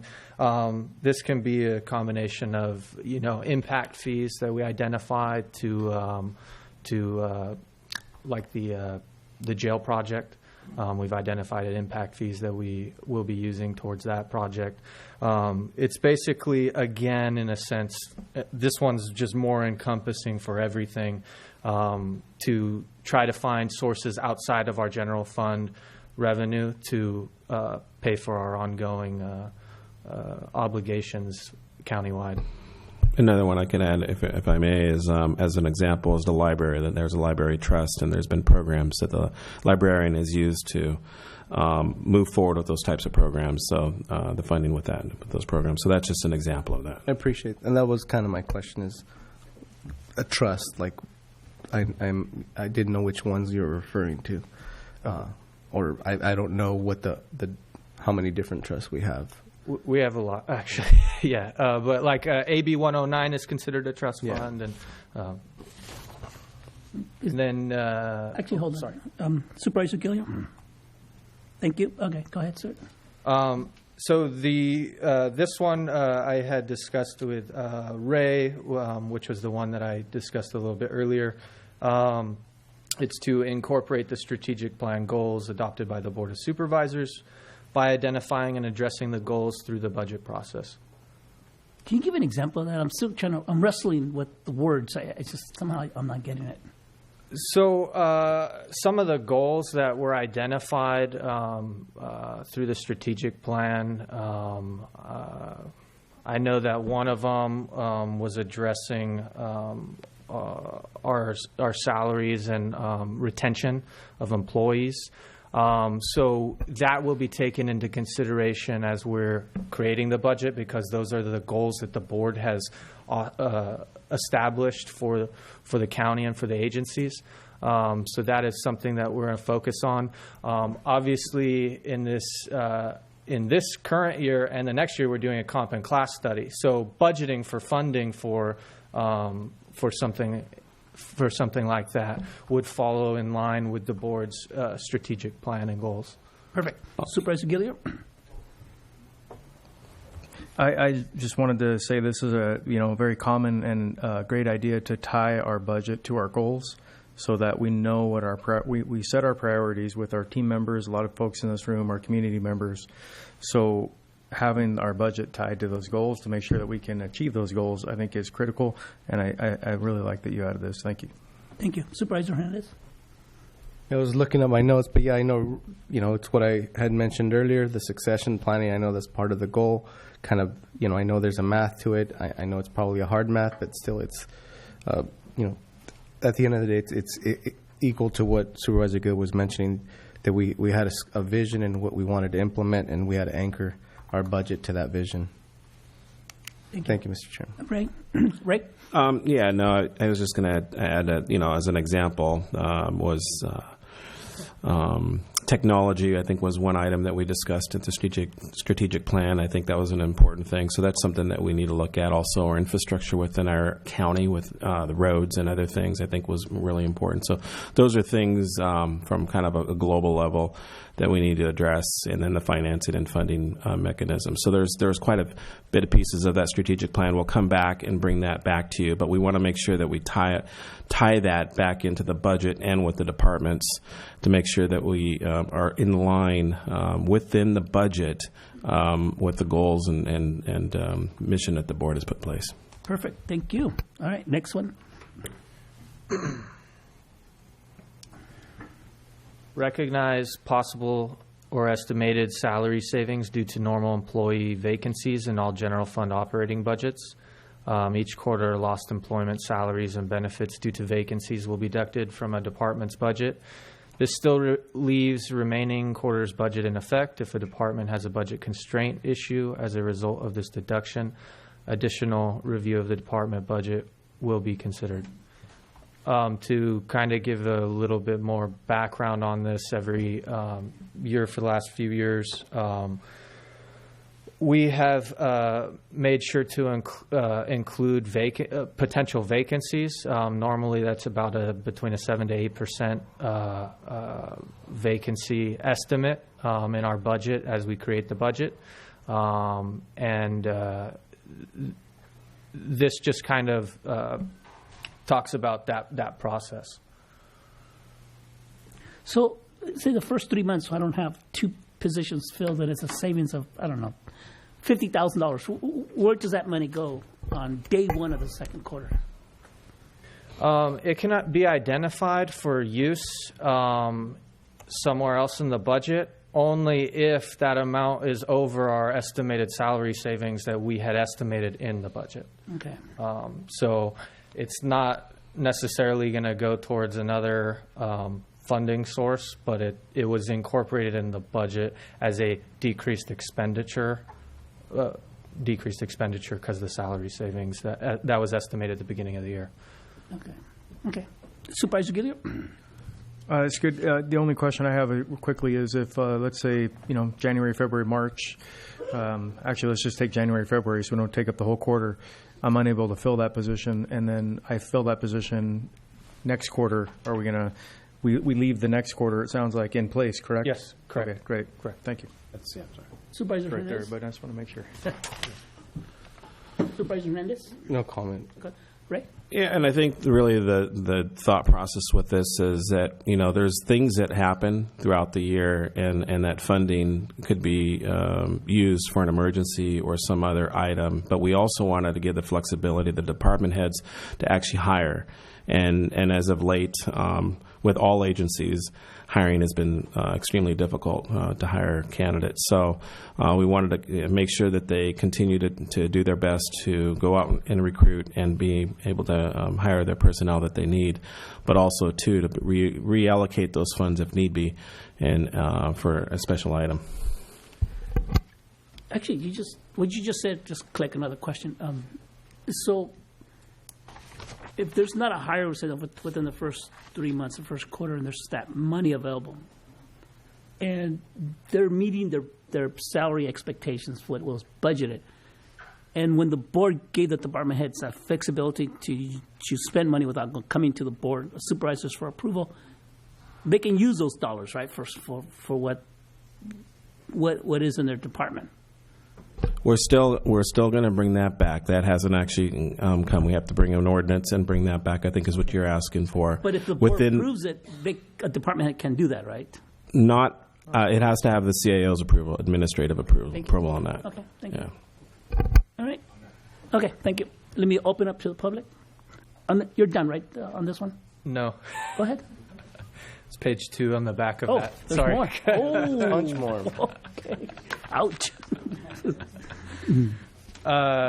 Changes to current authorized positions will not be approved until Human Resources has reviewed the impacts and completed any meet and confer issues. Question, should it just be Human Resources? Because there's also, the majority it's a fiscal consideration. Or HR is going to do a fiscal analysis of that position. I would be helping them, so I can make that change. Thank you.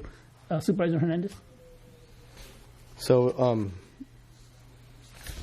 I know I'm kind of backtracking, but I did have a question about the previous item. Let's go back. No problem. Which one? Well, basically, the thing with the budget, is it the sentiment of our CAO to still make sure that budget that those monies allocated for those positions, if they're not used, to still keep them there, or maybe I didn't have that clear. So for clarity, there's funding that's budgeted in the salaries and benefits section for, let's say, 10 employees for a department. They're out to recruit for 2 employees or whatever, or, there's 2 vacancies and they're having troubles. There's a period of time that goes on. We want to make sure that they have the ability to hire those employees. But then there's funds there that are available that we put back into, I forgot which number it is, but we can pull that quarterly or every 6 months, depending on when we get to that on the journal entry, to move that money into another fund, either to balance the budget or to use it for a special project. And we bring that item back to your board for that. That was the plan. But it gives the ability for the department heads to still hire. Once they hire, then we have to, obviously make sure the funds aren't moved for the second or third or fourth quarter. Okay. Hopefully that's some clarity for you. That makes sense. All right. Okay, back to item 2. Back to the current one. No questions. Question, Supervisor Gilliam? No, sir. No, thank you. Next one. Work with departments to create succession planning. I like that one. Supervisor Gilliam? Supervisor Hernandez? My only added comments is because obviously we're dealing with San Mateo County and we're not Santa Clara, which I know we're compared a lot to, which makes it really tough because ultimately that means we have to, it's an assumption that we all of a sudden have to pay equal to them, which is going to be really, really hard. But if with the succession planning, the focus could be getting creative, some kind of maybe housing support just as an idea, but something that gives the opportunity to give value to that position. And ultimately, if they live in our community, that's a benefit that they can't take with them, but it'd still be within our own ability to keep that succession planning successful. So that's just my only comments. Thank you, Mr. Chair. Okay, thank you. Next one. Department heads need to inform the CAO of impending employee retirements in all operating budgets in order to budget accordingly. This encompasses buyouts, payouts. Yep. Supervisor Gideon. Supervisor Hernandez. No comment. Okay, next one. New positions requested by departments, recommended by the County Administrative Office, and subsequently approved by the Board of Supervisors during budget hearings will be subject to any meet and confer obligations prior to recruitment. Okay. That's already in the union contracts, right? Yeah. Yeah. Supervisor Hernandez. Could you explain meet and confer? There might be an issue of a position that might be in a general fund, and maybe the office that the person is going into has all confidential employees, and there would be a meet and confer issue there. I'm not so much informed on all of the meet and confer issues. I don't know if Ray had any other examples that. Usually it affects salaries or place of work. Those types of things is where we would want to probably address the meet and confer piece of it. And basically, I think, I'm not sure exactly what you're asking for, but it's a time when we actually reach out to the unions and discuss with them the new positions maybe requested in the department, maybe a higher salary or a change in salary or those types of things. Then we meet with them, we confer with them, and then again, that's what Supervisor Jaime de la Cruz just mentioned, is that it's part of our obligation anyways. Okay. Yeah. Another question, Mr. Chair. Supervisor Gilliard. No, sir. You good? Yes, sir. Thank you. Stuart, go ahead. So now I'm under the capital improvement policies. Prioritize and pursue ongoing funding for county information technology, network infrastructure development, operating system applications, and maintenance as a means to maximize productivity and personnel costs. Supervisor Gilliard. Good, thank you. Supervisor Hernandez. So we're talking about network infrastructure, that's all within like county buildings? Or what? Yeah, I know there has been talk with IT about a second internet source, fiber, different. There's been discussion of switches that need to be replaced, and then also our IT department has been working on the Office 365 merger. Continuing updates to our New World ERP system. Those sorts of items. And to answer your question, when you said if it's in the buildings, that's not necessarily the case. It can be the connection, the medium source between the offices. So it can be either fiber, or it can be, as was mentioned, like internet connection or some sort of wireless connection that we have. We have wireless, actual direct connections to different offices. So it can be more than just in the office, for clarity. Okay. You okay? Yeah. Hey, Ray, I think we got to put a word or words in here that says security. We have to. It's very important. We don't want another fiasco. Thank you. Mr. Chair, could that be tied to IT? And I know we have two IT folks that kind of limits their ability to manage all this. This is more of a general policy. Yeah, well, it's consistent with, that's all. But I get what you're saying. Yeah, we can do that, Yeah. Mr. Chair. Some word, something to that phase. Go ahead, Stuart. So the next one is an added one that we wanted to identify. It's identify infrastructure and equipment needs that are related to new development that can be funded through our impact fees. Yeah. Supervisor Hernandez. When was our last impact fee study done? I believe that was It was 15 taking place in 17, right? So I think it was 16, 17. It was very recent. It wasn't that long ago. Impact fee was about 3 years. Yeah. Yeah, in fact, Supervisor Patella and I are to serve on that committee. Yeah, served. Okay, Supervisor Gilliard? Yes, this is a critical one for me, and I really want to focus on this, pay attention to this. We talked about, even park expansion, park improvement, road equipment for the increased population. So I want to really make sure that we're maximizing the revenue that we are already receiving, and we're actually using that when it's appropriate as opposed to other funding sources. Thank you.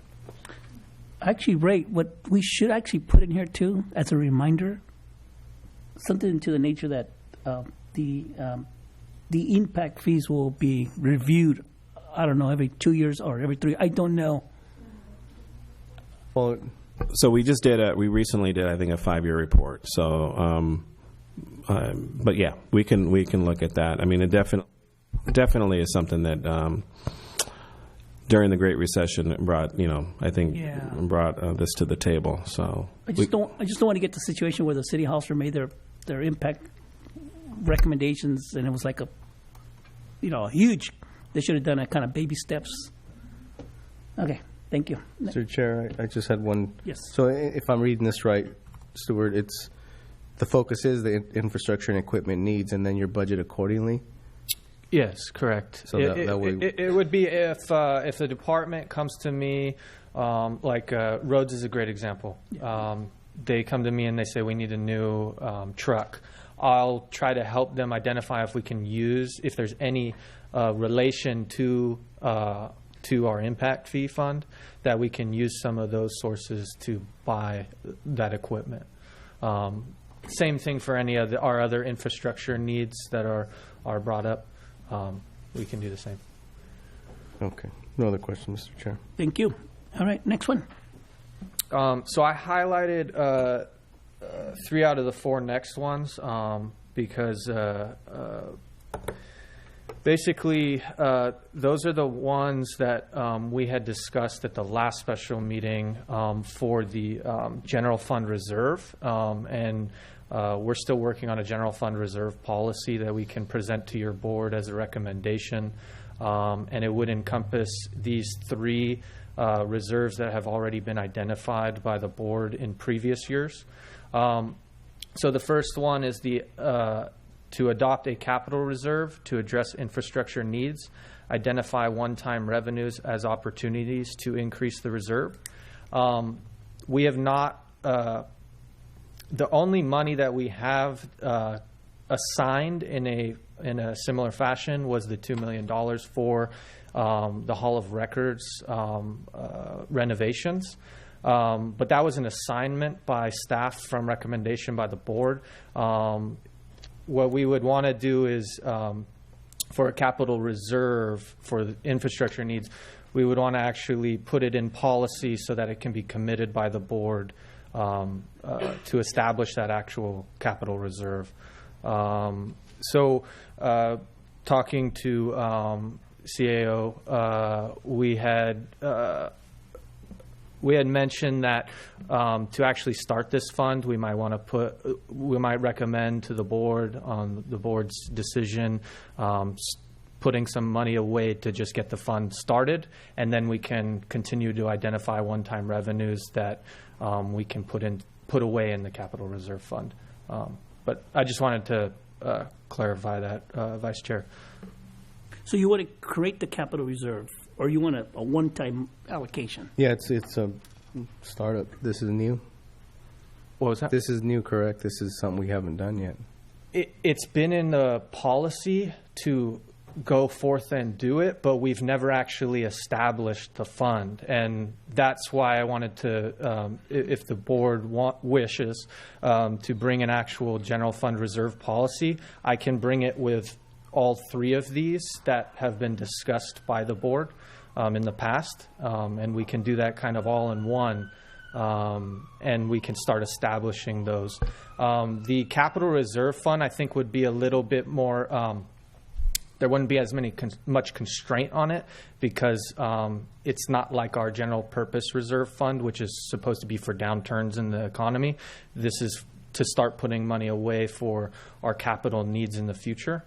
so it wouldn't be as restrictive. But I will bring that draft policy to the board if that's the board's wish. Supervisor Hernandez.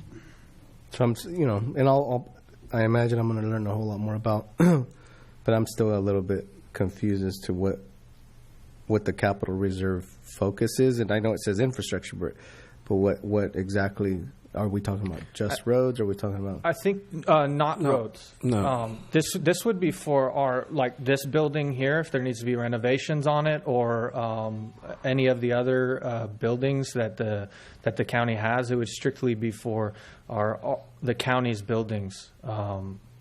Because at some point, a lot of our buildings need some renovations, or we need new.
And then going down to the reserves and contingency policies,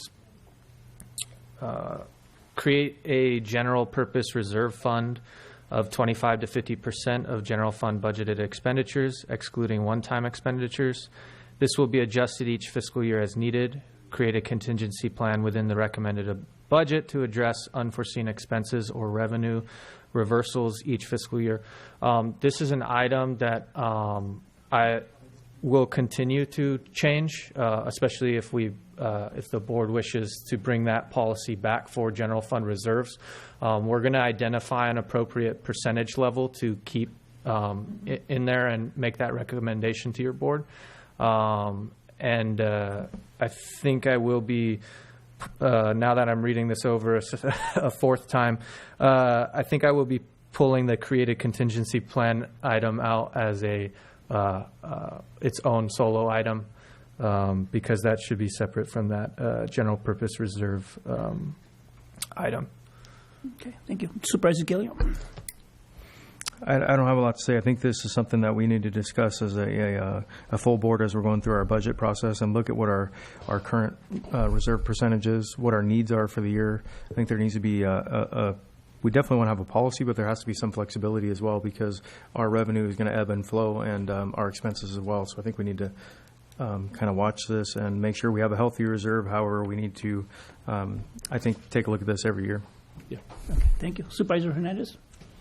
So what is our reserves, Stuart? So we have an unassigned fund balance of approximately 16 million, and that was at the end of this last CAFR that was put out. What was it again? I'm sorry. 16 million. It was approximately 16 million. Okay. in unassigned. And this is kind of bringing this item to the board as establishing it as a policy, takes it one step further so that it will allow staff to actually commit those fund balances, which is actually a better representation of what we're trying to accomplish with these policies. Mm-hmm. It's very helpful when we're going out for bonding, when we did the Standard & Poor's. That's one of the things that kind of was brought up, was that there's no official policy outlining this. We do it on a continuing basis through the budget process. And we make sure that we're kind of meeting those percentage guidelines that we're establishing every year. But we're trying to go one step further so that's not sitting in our unassigned balance, and either commit or assign it, depending on the form that we bring it to the board. So as a percentage, what is that? 16 it's high. It's like over 50% of expenditures. Awesome. In general fund. That's just the general fund piece. Thank you. What was our current general fund budget? 32 million or? No. It's closer to 40. 40 million, yeah, that's what I did. I did the numbers. It's like 32%. Yeah, okay. All right, perfect. Thank you. Moving on. The next item is retain the rainy day reserve of $3 million on deposit with PARS, County of San Benito, IRC 115, irrevocable trust. And this item has a formal policy that was adopted by the board. So the other ones haven't had a formal policy adopted by the board. So this funding is actually committed in our balance. So it's not included in that unassigned. So I just wanted to make that clear. Yeah, of all the reserves, this is the most important one. Supervisor Hernandez? My only question is, I don't know if it's possible to have it in, I like the fact that it obviously was going up, and that means that we're showing good signs of managing. If there's a way to make it as I don't know if, we as a percentage of the, the gross benefit to the county, ultimately how, when we're doing good, that we're putting away for it, for this reserve, and ultimately try to compare it to the PERS, so we can try to keep up with that unfunded liability portion. So I don't know if there's a possibility to consider that. Anything's possible during the budget process. Well, as the will of the board sees it. Yeah. Supervisor Gilliam? This is an important one. I'm really happy that the county went out and invested in the Section 115 trust. The balance is 3.3 now, so I don't know if you want to, the board wants to consider adjusting that on an annual basis to protect the actual balance as opposed to the initial starting balance. It's just a thought. Thank you. Keep going. Go ahead. And then the last item was adopted disaster recovery reserve of $1 million. And this was pulled over from the previous years. Looks like there's also an extra zero in there, so I hope that's not $10 million. I will make that adjustment. Awesome. But this is another item that can be brought through this establishing a policy that's approved by the board, that we actually commit those funds and they're not sitting in our unassigned balance. So, Supervisor Gilliam. Yeah, obviously you guys have used it in the last Yep. 3-4 years a few times, so I think it's critical to have some disaster reserve in there. Absolutely. Supervisor Hernandez. I fully support it. My only question is, by having this reserve, do we get an opportunity to have like matching funds with FEMA or any other? Yeah. So we have.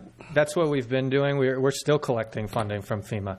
That's a really long process from 2-3 years ago, floods. But this would just be an upfront funding that we have to address our needs now, because the FEMA money doesn't come for years later. Got it. Thank you, Mr. Chair. Okay. Want to close it up, or you're done? Yeah, I'm done with. I just have one clarity. So on the last item, there was a recommendation. Is it okay with the entire board to address the $3 million to 3.3 or whatever the existing balance is, and we can change the wording on that? I think. And we can just bring that back to the board I think later. us three right now we support it. Okay. There's 2 other supervisors. Yeah. So Yeah, we'll draft it, and then at that time when we go actually through the board meeting and we present these items, we can deliberate a little more. Your board can deliberate a little more at that time. From my understanding, Joe Paul's going to bring back through Supervisor Gilio's request a comparison of the. Oh God, I forget what is it, the PERS or the PARS. PARS, and then the other one. Mm-hmm. Yeah. That'd be important. Okay, thank you. Actually, we're going to take a 5-minute break. Okay. We only have one more item. One more item, last one.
more item?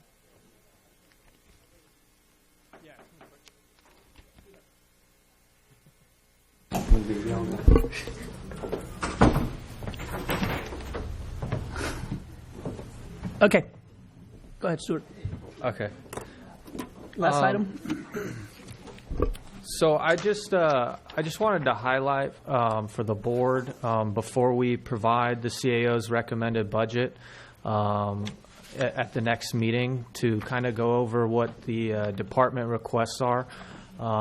Like every year, we have asked the department to provide us what brings them to a high-functioning organization, and I just wanted to make sure that that was recognized by the board. Kind of what requests are out there. In the general fund, we have requests totaling almost $2 million to increase the budget for next year, and then.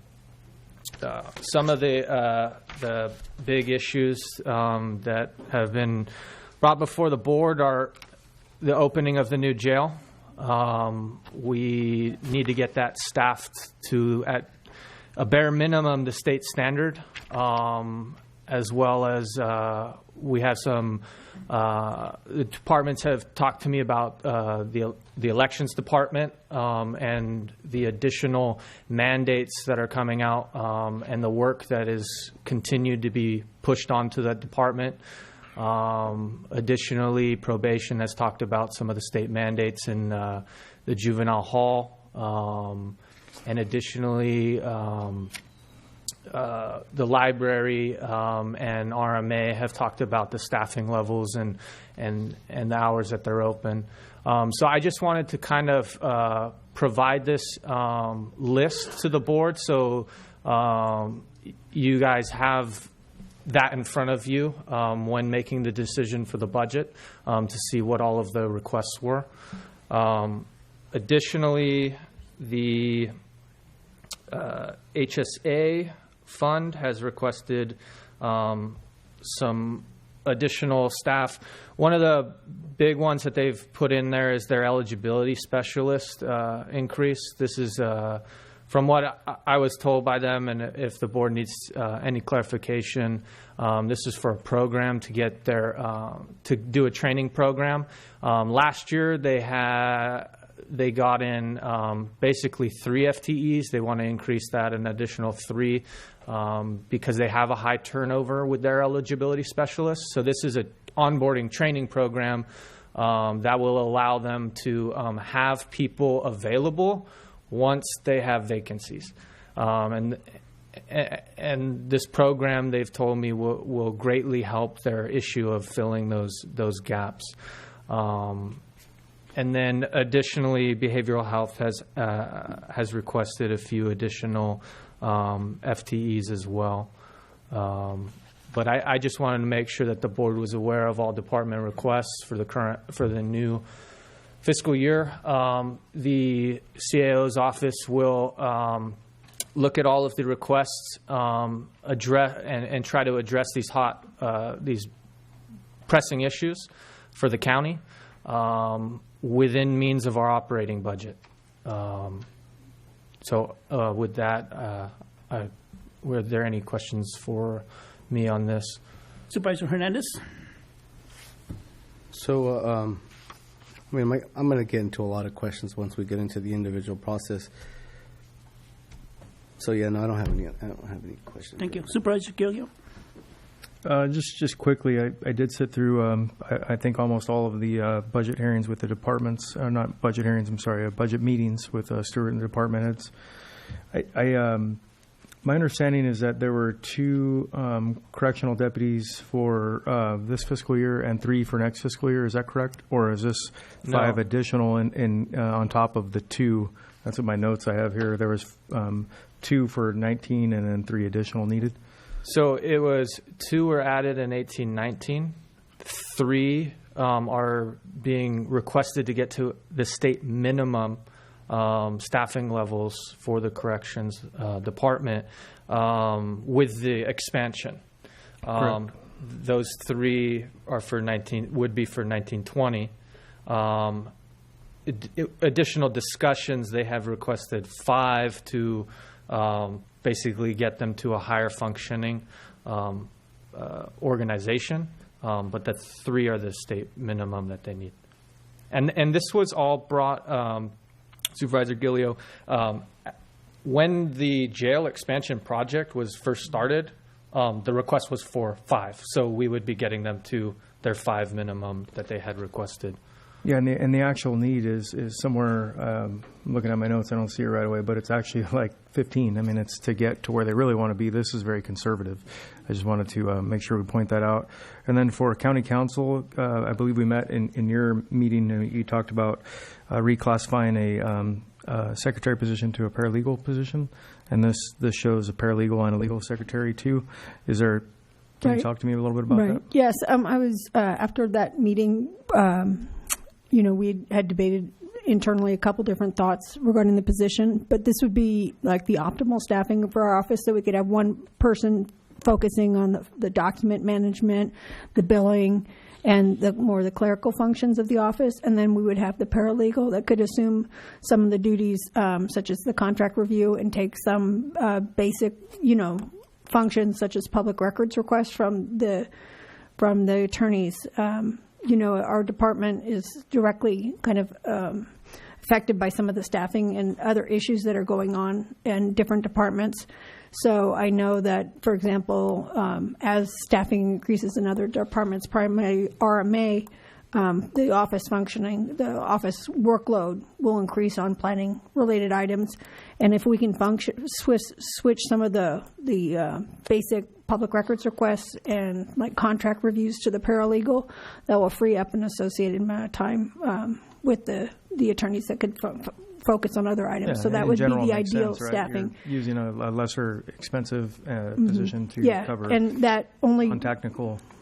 Right, and that only brings, I know that was, I know it is a great increase, but that brings us up to where we were at in our historical positions in 2008, 2009. It doesn't increase it over that. And traditionally, as far back as I believe that, back in time, we were always staffed at 1.5 front office staff. Yeah, and I'm sure what's going to happen is the CAO is going to bring back his recommendation. I don't want to get too much into the weeds. There's just a couple of things that after the meeting was a little different that I see. And then I do have one more general question, Mr. Chair, is on some of these positions, is there ability to leverage HHSA funds if they're supporting? I'm thinking specifically of if we do end up hiring a paralegal, is some of that work going to be done for HHSA, and can we get 5% of that position paid by? I'm just throwing out numbers. I was going to set up a meeting with them to discuss whether or not it could be so it's not general fund. As far as through a contract where we could get additional revenue. Okay. At that time, and then how much percentage of it would be through the cost plan, so we can narrow down. Like, for example, our department is let's say if we were 30% or 40% cost plan, how much of these new positions would actually cost planned out to the different departments? Yeah, instead of just a general fund. And I think that I see several positions on the list that I would like to study that on, because I think they will be helping other restricted revenue sources that perhaps could absorb some of the costs. Thank you, Mr. Chair. Thank you, Supervisor Gillio. Yeah, I got a couple of questions too, but I'll wait during the budget process. Okay, thank you.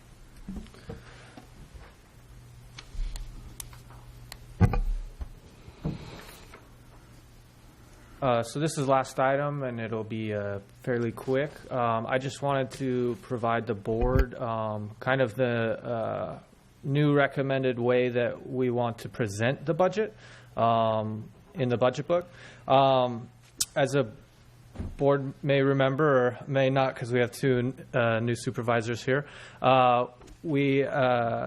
the county went out and got the OpenGov software to present all the data online. And in an effort to make that data easily available through the budget book at the click of a button, and to also kind of take that budget book and shed a few pages off of it, we wanted to present to the board the idea of having the kind of the high-level salary, benefit, tax revenue sources and the expenditures,